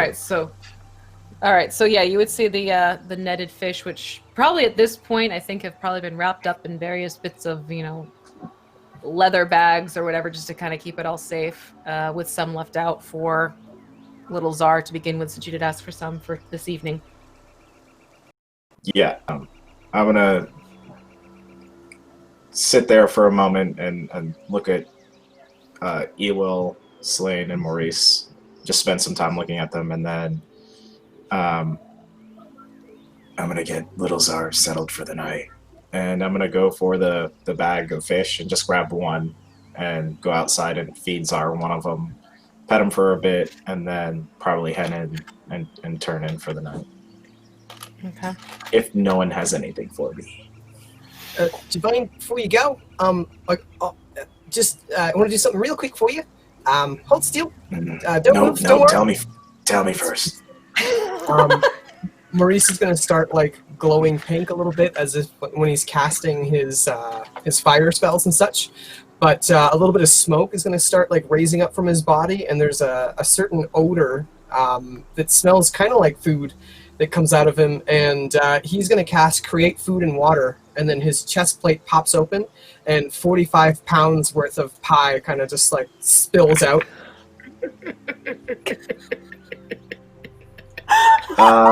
Gervain does what I'm doing. Yeah. Head down, looking at the pie, just... Thanks, Maurice. Really, really appreciate you. I appreciate you too, and that's why I thought I could try this for you. It's I know how much you like pie, and the whole vampire thing. It was kind of a Yes. So, this is first step towards apologizing, I guess. Here's a pie. Oh, I hope you like it. And then he's just gonna smile and hand him this big pie. And the pie is grayish, and like it doesn't at all look like a normal natural pie, but it is pie shaped. I can't And it's believe- how literally a many pounds? 45-pound pie. No, there Or are it's 45 pounds worth of these pies. They're just kind of like. Okay. That's what I was trying to. Okay, so this is how many pies we're going to be getting, because usually Oh my God, pies there's are a pie. about 2 pounds each. Fantastic. So Okay. about 24 pies or 22 pies. Yeah, you have about 22 pies. Well, Mhm. yeah, 22 pies to deal with for this trip now. I'm writing this Yeah. down on my character sheet. Okay. And create 22 pies. Unless they're like the bigger pies, because those are 3 pounds. 15. Oh. 15 pies. That's There you manageable. Like one of those pies with birds baked in it, you know? Yeah, 4 and 20 blackbirds baked in a pie. There we go. Now we'll add some more math to it. I should have put some of the fish in there. That would have made more sense. No, Fish pie. live and learn. What, Yeah. Jim? I'm afraid to ask. No, it's marvelous. We have an easy bake oven. I like how the chat's like 15 pies. That's almost enough for Zira. Oh, dang. So yes, we have pie. There's plenty of pie now. My God, fighting over pies. I don't know what we're gonna do at this point. So Maurice has produced his new, well, I guess newly revealed easy bake oven trick, as Slane just, or as Jim just said, not Slane. It's easy to So confuse the two. sometimes. All right. So at this point, AOL, do you say anything to Gervain? Slane, do you say anything to Gervain after this whole apology that he's just gone through? Yeah, Jermaine, we all do foolish things, and I think your heart's always in the right place, and it's all right to just also get cabin fever, 'cause, you can't just stay in the same place all the time, So I understand that. And if you ever want to leave the Margreave, like, I can totally show you the way out.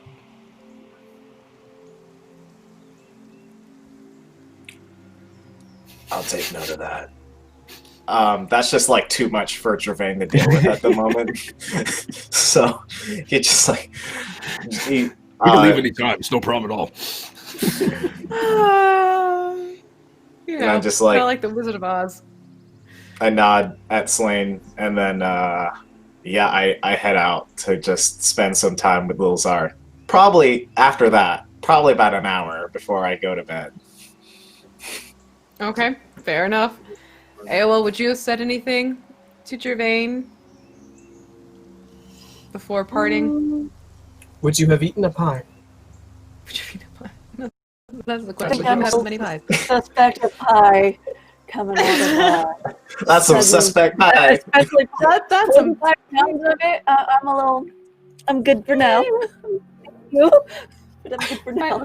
might look more appealing on day 3 of travel. Yes. All right, so we'll have it where you've all settled for the evening. Maurice, you would do your usual prayers to your gods, making sure that you're taking care of your various bits of metal. You've been oiling them religiously, no pun intended, to make sure that rust does not come back. What? Oh, I just said hey-o. Hey yo. And we'll have it where you just get a good night's rest. It's one of those things where it is the calm after the storm, because it has been an absolutely chaotic, tumultuous past few days.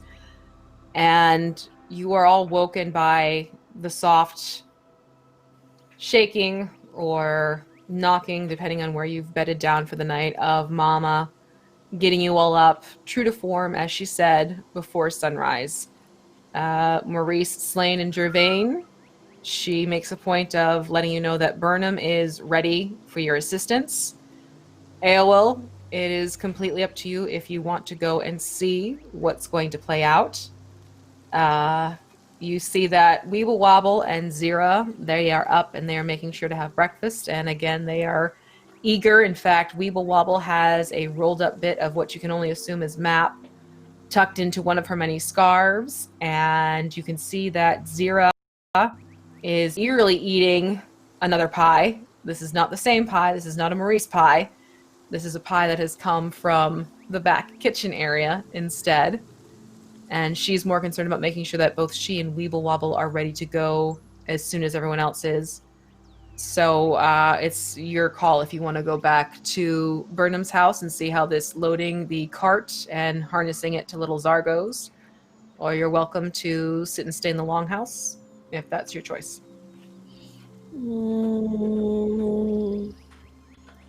I'm feeling hopeful. Okay, so the four of you make your way over to Burnham's, and there are still torches out lighting the way because, again, the sun is not up yet, but you do get a hint that it will be coming soon enough. There is the call of a couple of songbirds in the distance that you can hear. And while the sky is not turning its telltale reds and pinks and oranges in the east, there's that shift in tone from a dark blue to that lavender mix that tends to happen before the sun itself starts to peek over the horizon. And there are a few stars still scattered in the sky. And the moon is still hovering but low in the sky, ready to make her disappearance as her sister's sun gets ready to rise. And you see that Burnham is waiting for you at his front door. All right, I have brought the cart around. Does little Zal still have his on, Javain? Yeah, he still has the harness on. And I'll get another, fish that they gave, and I'll give it to Zara before we start getting him attached to the cart. With Burnham's instruction. Okay. So you would see that there is the cart right near the front door. There is also the canoe, one of the canoes. There are many canoes, but there is a canoe that is set right next to the cart as well, and you see numerous bits of rope also at the ready. He's holding in his hand sort of like this very thick tarp-like blanket, and he looks at each of you. Are you ready to help me get out? Yeah, let's start it. And I'll look at Maurice and Slane and nod and then listen to what Burnham has to say. Now, I'm trying to remember, did we have the shackles taken off of her, or did they remain on? Slane left them on, but I think Awol took them off, if I recall. That's what Is I that was. right? I believe that is the case, right, Awol? I think so. Yes. Okay. So now keep in mind, Burnham has not really had a chance to check on her quite yet because he's been getting things pulled together, and he actually just sort of passed out that night. So you all go into the room, and you will see, still petrified, not turned to dust, but definitely that stake in the heart where the arrow was. And this is the first time Burnham is seeing it, and you see him sort of take a step back to one of his back hooves, almost catches you by the toe, Slane. I see what you meant by the questioning. Though perhaps it is better to have something a little bit stronger so nothing gets jostled out of place. Yeah, that's what I was hoping we could take care of. All right. The shackles don't need to go back on. Just to be sure. I thought I left them on, but I don't know. It was just a long day. That is fine. Which one of you would want to put the shackles around? You'll need to make sure you'll get your hands in both sets of her legs. Mm-hmm. I don't mind. I don't mind doing it. I can get this going. Okay. So she is petrified. I'm not going to make you do a roll for this, but do you have any thoughts, Javain, as you are standing there putting these shackles around this vampiric Alcide, handling these silver bits of chain? Ooh, yeah, hot. They burn. So I'm gonna take it, and then I guess probably at this point it's gonna be painful, but I'm just going to. I don't think we have it set up where silver is affecting you. Sweet. It will affect her, but not you. Well, I'm gonna I don't think Gervain knew that. He knows. I think he has some knowledge that silver isn't great for vampires, and I think he's trying to take it as a punishment to like grab it, but it ends up not affecting him, and he feels relieved. Anyway,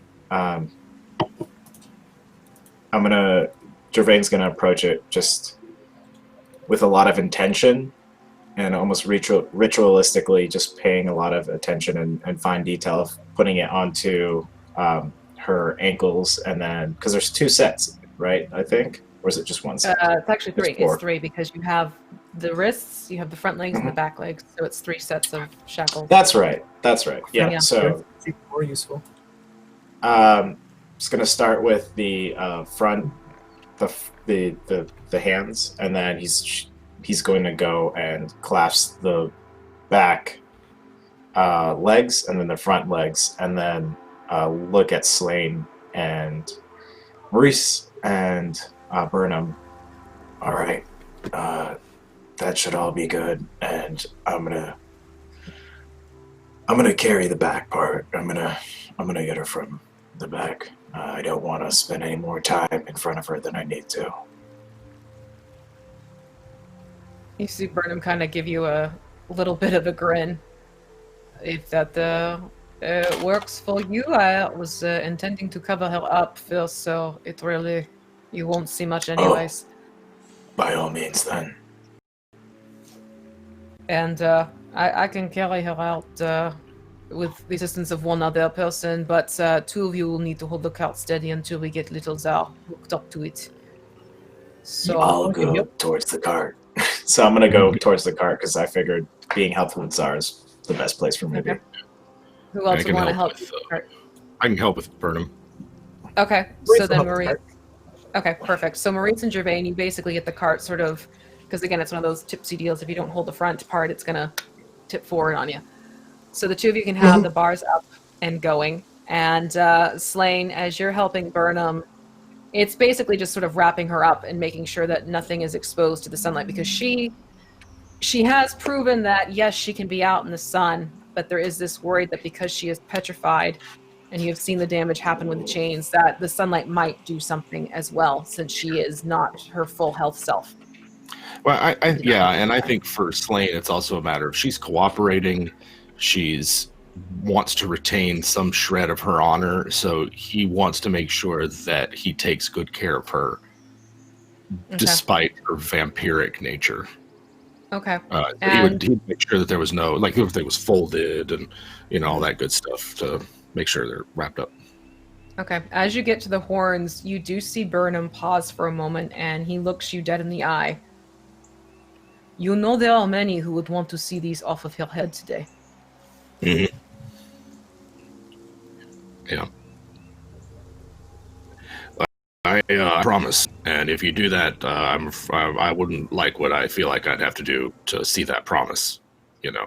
I just rather it not come to that. I think she knew she made a mistake. Just make sure that she is used for what is necessary. Because if she leaves this grove with her antlers, we want to be sure there is no way she is coming back. Yeah, I don't want that either. So, yeah, I'm taking this pretty seriously, Burnham, and I think we all should. And I know it's a big ask, to trust us like this, but I feel like it's the right thing to do. We can't fix the one problem of gypsophilia being away without fixing the grove. I think this is our best shot. You had said before you think that Baba Yaga took her to protect her. I think so. Scared, Yeah. And what we heard from, her gesturing to Zira, was like, she confirmed a bit about some of the claims that Baba Yaga made about, connections and all that kind of stuff. So, yeah, that's what I think. I hope that'll work, but I don't have any guarantees. It's my best shot. be alright then, because the idea of losing her to Baba Yaga simply because of her being a pawn in some sort of game is rather unsettling. But if for some reason that crazy old witch actually has reason to protect her and want to help her, that gives us some hope. Which is something, quite frankly, we could use around here. Yeah, that's what I hope to. Right. Well, she is covered, and he'll flip that last bit of blanket over the antlers. And you notice that she's kind of become this shapeless lump as a result, kind of making you wonder if maybe this wasn't more cover her up so they can't tell the antlers are still there than it was to protect her from the sunshine. Right, you take one end, I'll take the other, and let's get her out of here. The sooner the better. All right. I can take her torso if that helps. All right, I'll get the other. And just give me a quick strength check to make sure that you're able to give her a quick lift. Sure. And do it with advantage because you do have Burnham helping you, obviously. That's 15. Okay, great. So as you lift her up, it's you lift up first before Burnham does, so there's a little bit of a weight distribution, not whoops-a-daisy, but, balancing act that happens. But you're able to maneuver out into the front area. And Maurice and Gervain, you have that cart ready for her, correct? You're standing there ready to go? Yep, yes. you sure are. Okay, I want all of you to give me a straight-up dex roll then to see how this is going to go. Burnham's rolling 1, 2. 16. Let's hear what 16. Gervain. 12. Okay, Maurice. Big old nat 20 with a +0. Well, hey, that actually works out well because Burnham got a 2. Well, actually, no, he got a 3. Or mathing? No, he got a 5 because 2 + 5. So you end up with, because you all rolled so well, there's a little bit of a trip-up sort of maneuvering between Slain and Burnham, but it's nothing serious. But you are able to deposit her body into the cart. Maurice and Gervain, as you feel the body being put into the back area of this cart, the weight shift, but because of your rolls, you're able just to quickly adjust and keep those bars upright rather than it flipping back from her weight that's now in there. And Slain and Burnham. Slain, would you help Burnham sort of get the canoe put on top? Yeah, Back yeah. cover? Get it all Okay. strapped down and everything. Yep. Okay, so you're able to get the canoe and everything set up. And then at some point, Gervain, you will need to let go of the cart and pass it over to Slain. So I'd like you each to give me a sleight of hand for the switcheroo so that you can go and get little Czar. Let's do this. Nice. I got 17. 11. 9. Maurice, you're fine. You're still working on the fact that you had the other roll. It's Slain and Gervain. Oh, sweet. Am I in the sun currently? No, the sun has not risen yet. You do Cool. see that there is a thin red ribbon that is starting to take form just over the tree line. But the sun itself has not made its way out. Yep, 17. Okay. And Slain, what did you get? 11.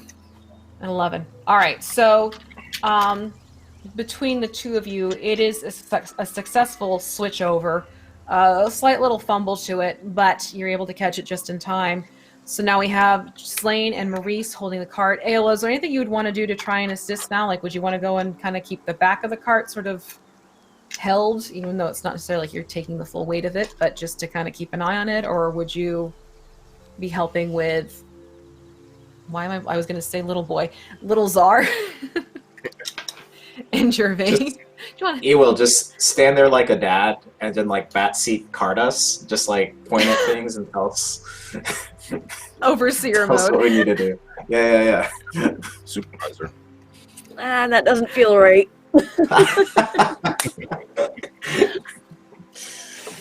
It doesn't feel right.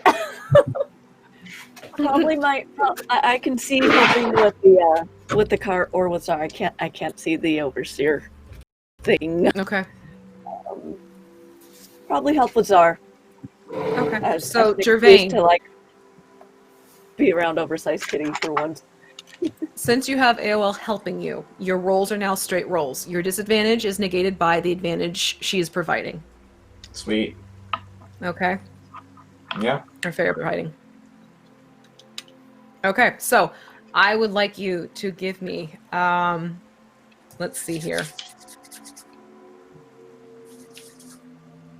Let's do knowing cats. Let's make this an acrobatics check with Sweet. maneuvering this cat back to the cart and getting him harnessed to it. All right. Just not a 1, so I'll take it. What'd you Acrobatics. It's a 7, rather. The 7. Okay. So with your first attempt with trying to get things hooked up, you are able to back little Zar up to where he needs to be, but he's still kind of wiggling around too much that you can't quite get the straps around it. So now, Maurice and Slain, I would like you each to give me a... Let's do athletics, because you're holding up these bars still to the cart. Let's make sure you don't drop it on your side, expecting it having to go to little Zar. And 11. Same. Okay. Okay, so there's a little bit of a kerfuffle. You're seeing little Zar able to harness up quickly, no problem. Little Zar's not being quite as compliant. However, neither of you drop either side of your holding the bars. Okay, you fumble slightly, but it's not hitting the ground. It's not like you have to worry about the contents being shifted or anything like that. So we're going to go back to Gervain. In this case, let's do let's do an animal handling. Sure. In this case, all right, because he's going to need a little bit of convincing now. Before, can you grab a piece of fish in the cart real quick? Just real quick. And then I'll make the roll. Trying to get Eowil to help me out with Zar here. Get some fish. Okay. So. Okay, can we just roll correctly? That'd be great. 14 plus 8, so it's 18 total. Okay, perfect. So with that, you are able to... Little Zar is distracted more by Eowil holding the fish. You are able to harness the cart to Little Zar, which means that Maurice and Slain are able to then let go. And everyone just sort of has this held breath for that moment where the cart is literally just dependent upon Little Zar and the harness. And when you realize that everything seems secure and in place and Little Zar is not freaking out, you all just exhale. As the sun starts rising a little bit further, you're seeing that the sky is shifting from that lavender tone. You're seeing pink develop along that red ribbon above the tree line. There are less stars in the sky. The moon is growing far more pale and noticeable, even though it's still hanging low in the sky. And you know that you'll need to start moving soon because the sun will be up. And for you, Gervain, you are not going to be a la in the sun, burning, fire. That's not what's happening there. But it is going to affect your disadvantage. Yeah, I get disadvantage on ability checks and attacks. Yep. I've been trying to keep track of that. Okay, good. So you are still something to factor in, so just keep that in mind.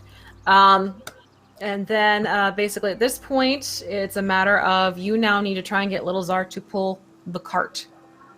So let's do some animal handling checks on your part, Gervain, to see if you can convince him to start moving forward. Is anyone else going to help with holding fish or calling Little Zar or using their speak with animals or anything?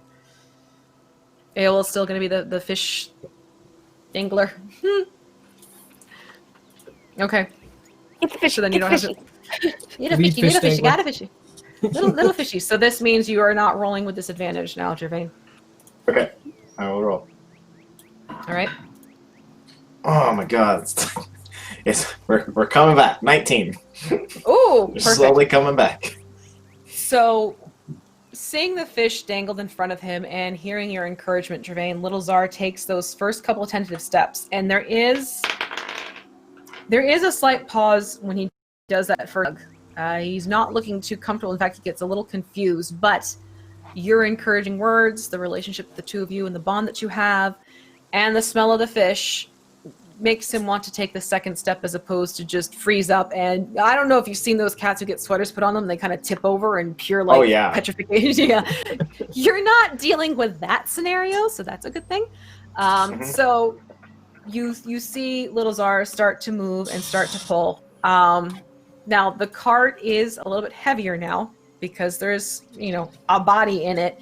And you will notice that Burnham starts pushing the back just to kind of help get things moving. And he will say to you, you always need to make sure that you start pushing the cart when he starts to pull to give him a running start.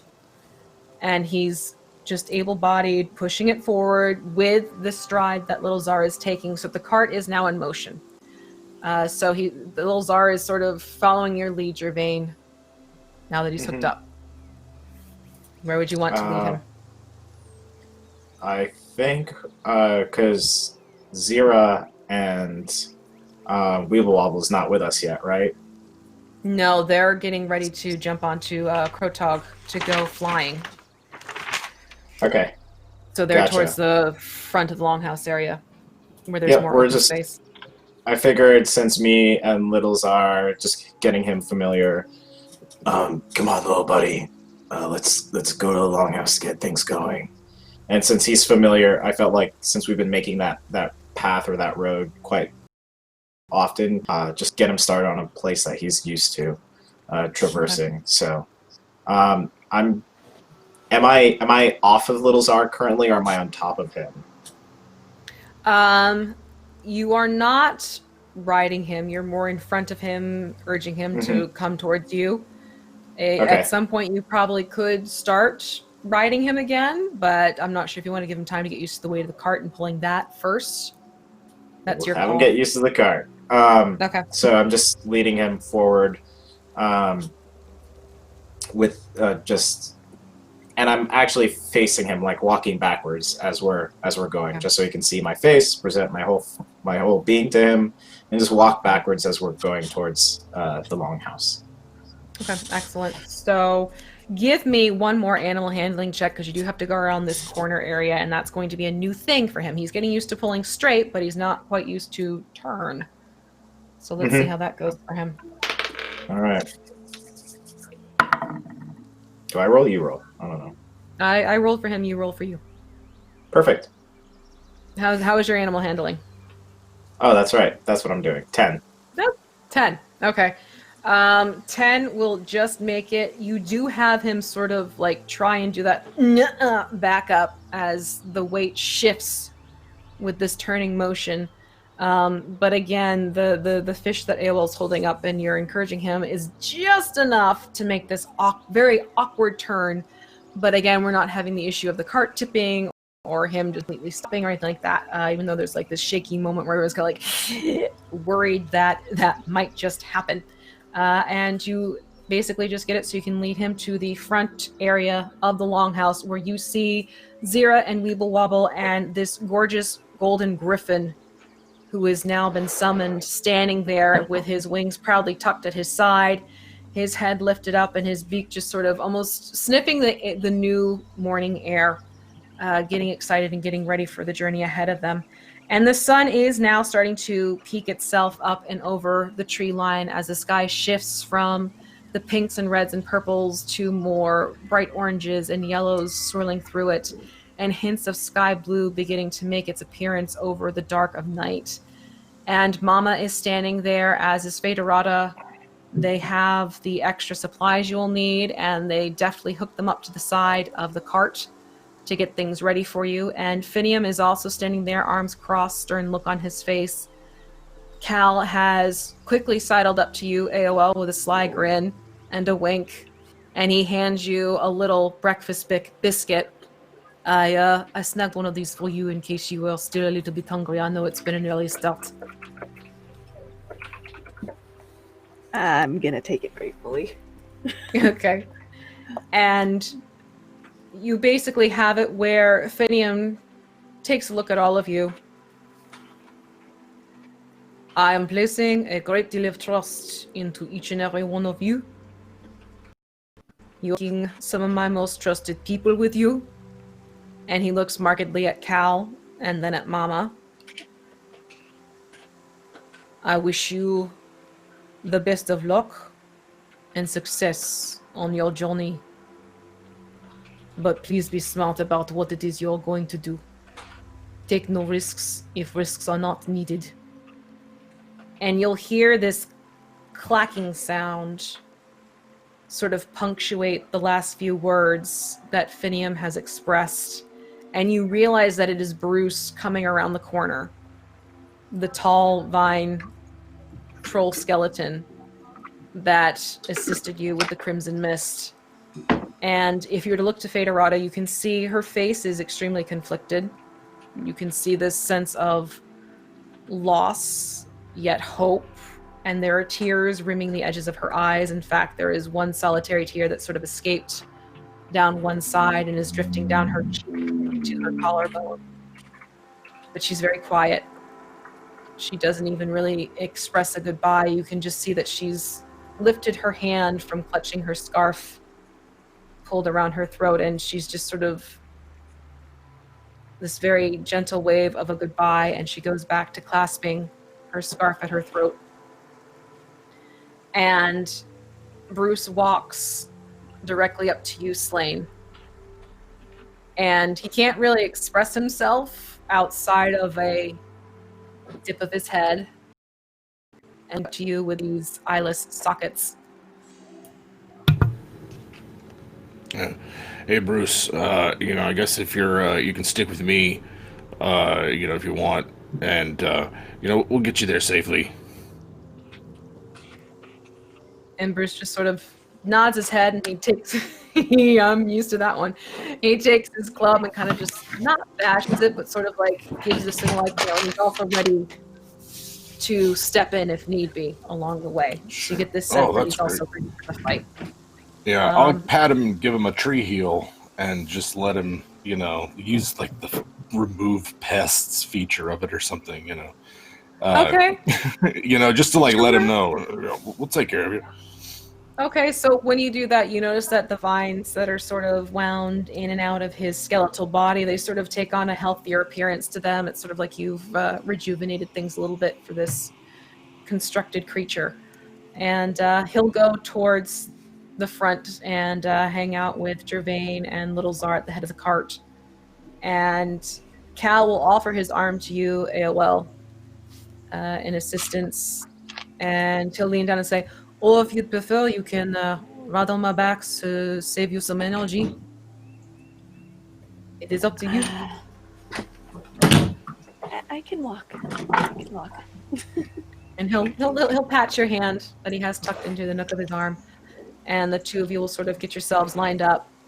And you see Zira and Weeble Wobble excitedly jump onto the back of Krotog. And Zira looks at you, Gervain, and she holds a pie up victoriously and takes a big bite. And with a kick of her feet, Kortog takes off. And you see Kortog's wings flap a few times as it kicks up some of the dusty snow around you, and in this swirl of snowflakes and the fallen snow swirling around his feet, he takes off into the air, and you see his golden feathers play off the gold of the sunrise as he takes one wide circling sweep and then starts off in a direction that you know is where you need to start heading as Zira and Weeble Wobble go to start scouting ahead of you to let you know if there's anything to be aware of. And Mama will look to you, Maurice. Well, Macho Man, what do you say? Ready to go? Well, I'm all set. I hope everybody likes my pies. And, well, I'll be honest, a little concerned that we're taking a vampire halfway across God knows where through the forest to get all the way Dead Druid's Run, but it's got to get done, right? Yes, it does. And if anything, we get through this, then we have reasons to celebrate. Exactly. Shame about Bruce, though. Yes, well, there's always a sacrifice involved. Always a balance that needs to be kept. You, of all creatures, Show this with your many, many gods. Always keep that balance as best you can. It's true.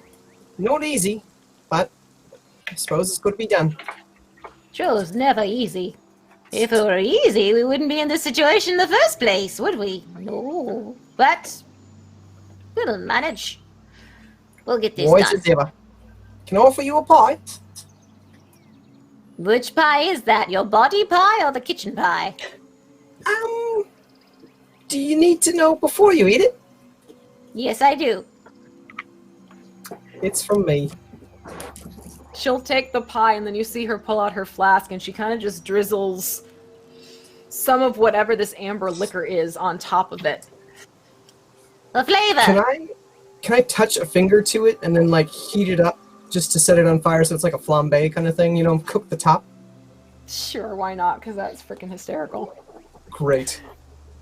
All right, so you set this pie off flambe, and she actually starts like getting this huge grin and kind of giggling this girlish giggle you probably haven't heard from her before.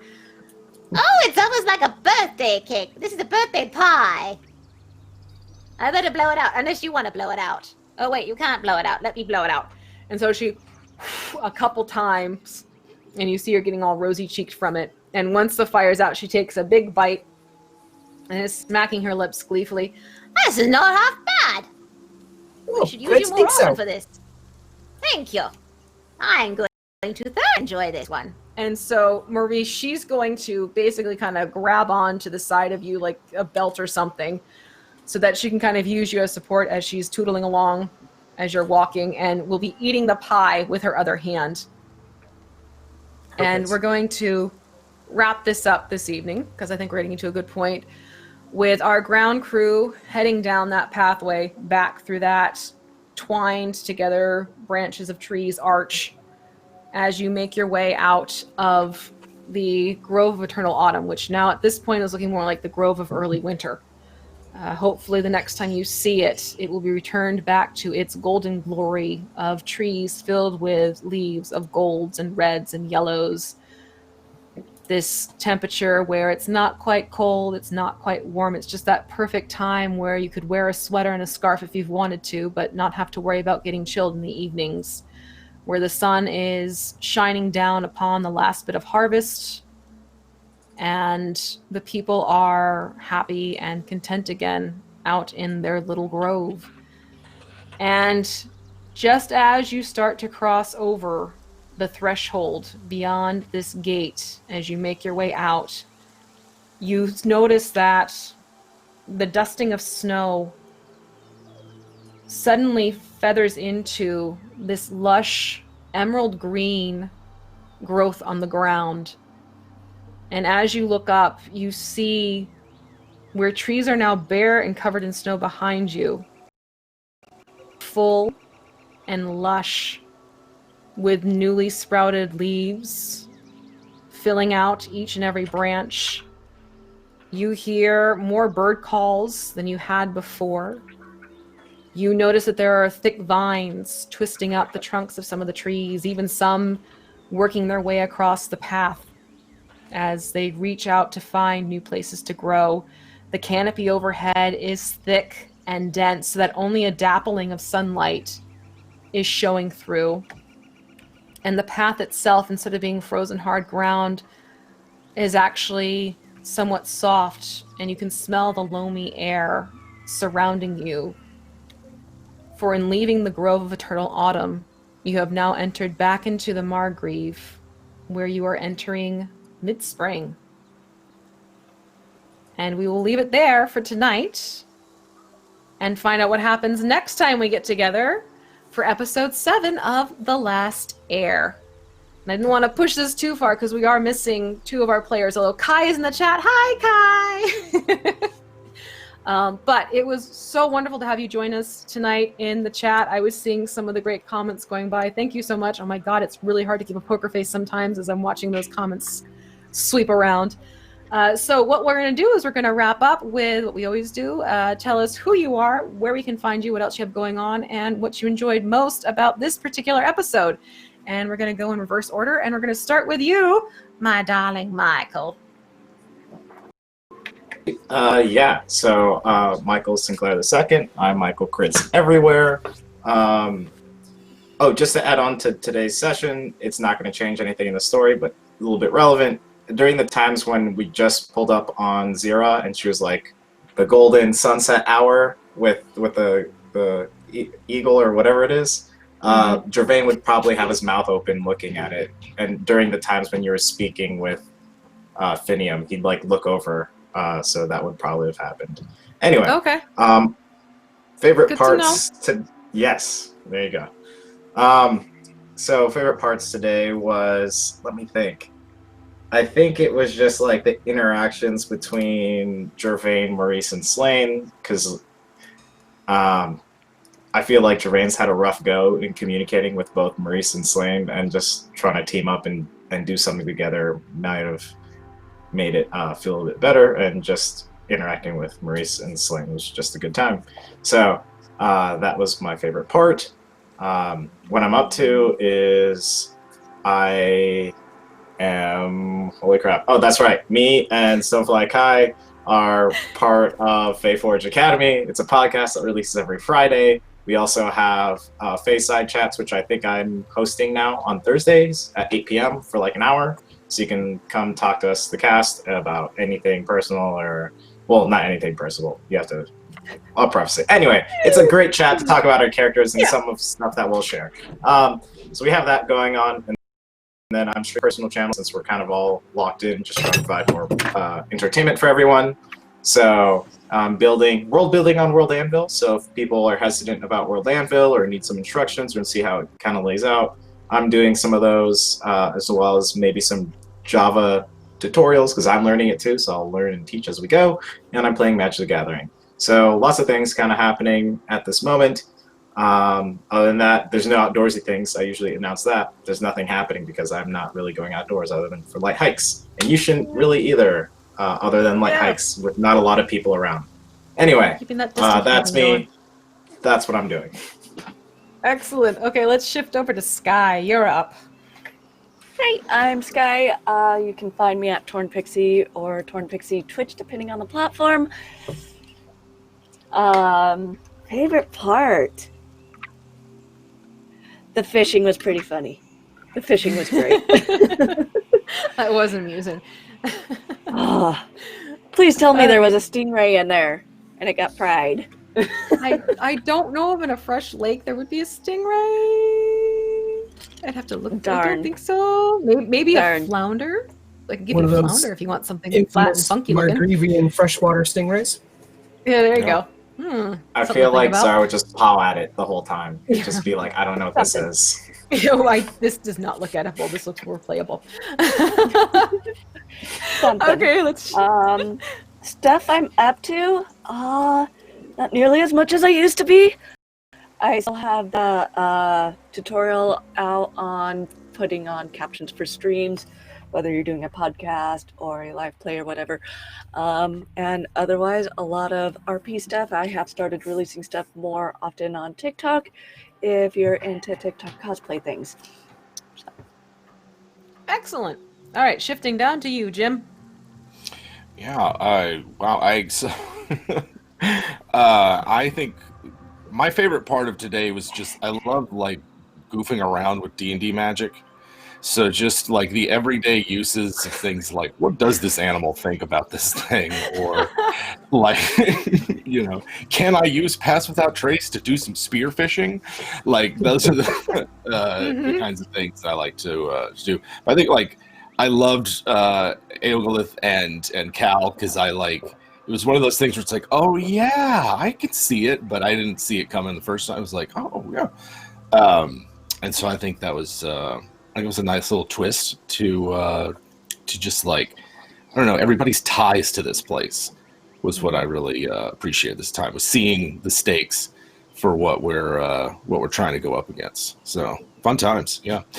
This marks the 5th anniversary. This week marks the 5th anniversary of WebDM. 5 years, which is That's incredible. pure, utter insanity. Surest indicator that we live in a dream. And we'll wake up at any moment. So, other than nightmare parts. But yes, we've got a lot of stuff coming out. this week. We might do live streams. We have a new style of video for you guys that's more lighthearted and fun than I don't know, even than we usually do. And then we'll keep it up. So it's kind of unreal. And because I've been working from home for so long, I sort of forgot that everybody else was in the same boat. This has been my life for the last 7 years. So work at home. Okay. Like, sure. Yeah. Anyway, yes, good to be back. Also, Jim is on D&D Beyond Talks. Check those out because those have been awesome. It's been so cool seeing him talking to. Yeah, he's like talking to Todd Kenrick. It's awesome, really informative, and really funny. So you have to check that out. Super good. Appreciate the hype. Yes, yeah, definitely. Well, I'm on some other games. On Monday nights, I play Pendragon, which is a super satisfying game, but very different than D&D. That's on Eric Vulgaris' channel. So, yeah, appreciate the shout out, Michael. And yeah, that's great. I'm all over the place. It's crazy. Anyway, Jesse. Excellent. Yep, over to Jesse. Hello, I am Jesse. Jesse Neon on Twitter and the social medias and whatnot. I am doing a lot of writing these days and working on the sequel to my book, which is out and available all over the place, The Grave Robber's Sword. Wherever books are found, you can order yourself a copy of that. And I am neck deep in game design stuff right now, which is pretty much the exact best place. And some of the stuff I can talk about, like a booster thing that I'm doing, and then other stuff I can't, because awesome. There you go. That's usually how it works. And your favorite part this evening? Honestly, I think probably the different people's reactions to Maurice's pies. That's just the best. As soon as I looked over like the total list of all the things that Maurice had available, because I was planning on like changing up what spells he had readied, and then I was like, oh my god, that's right, create food and water. And then I read the description, and it's like a nourishing gruel. So it's not a good-looking pie, it's not a healthy-looking pie, but it's a edible pie that is cooked and produced in 45-pound batches. So, I mean, it had to happen. I'm basically making Twinkies at this point. Oh my god, that's priceless. That is absolutely priceless. Thank you so much for that image. All right. I'm V Muse. I've been your DM for this evening. And again, all of this information that we've been providing you through roleplay and combat and rolling, these are all wonderful elements you can get from the Kobold Press group. I do encourage you to check them out online. Check out their fantastic resources. We have things pulled from Tales of the Old Margreave, as well as the player's guidebook and the Tome of Beasts and Creature Codex on my end. There's just so much out there that they provide that is just amazing. The artwork is always stunning and gorgeous. I can't hype them up enough, even if I had to. So do be sure to check them out. YouTube channel where you can go and check out how to make terrain and paint miniatures. I will be doing live streams there every so often. Some things have come up for me where it's kind of changed my usual groove over there. You can catch me here most Sunday evenings running The Last Dare. You can also find me Monday mornings vocally on the podcast Dark Fortunes, which is a Humblewood-based campaign, but we've given it a piratey theme, and you can find us where most podcasts are found. And Thursday evenings, you can find me over on Mini Terrain Domain as Cantriel in the Dawnbringers, which is another fun D&D5E campaign. We just finished up Ghost of Saltmarsh, and we're moving into a new season in 3 weeks. So do be sure to check it out then.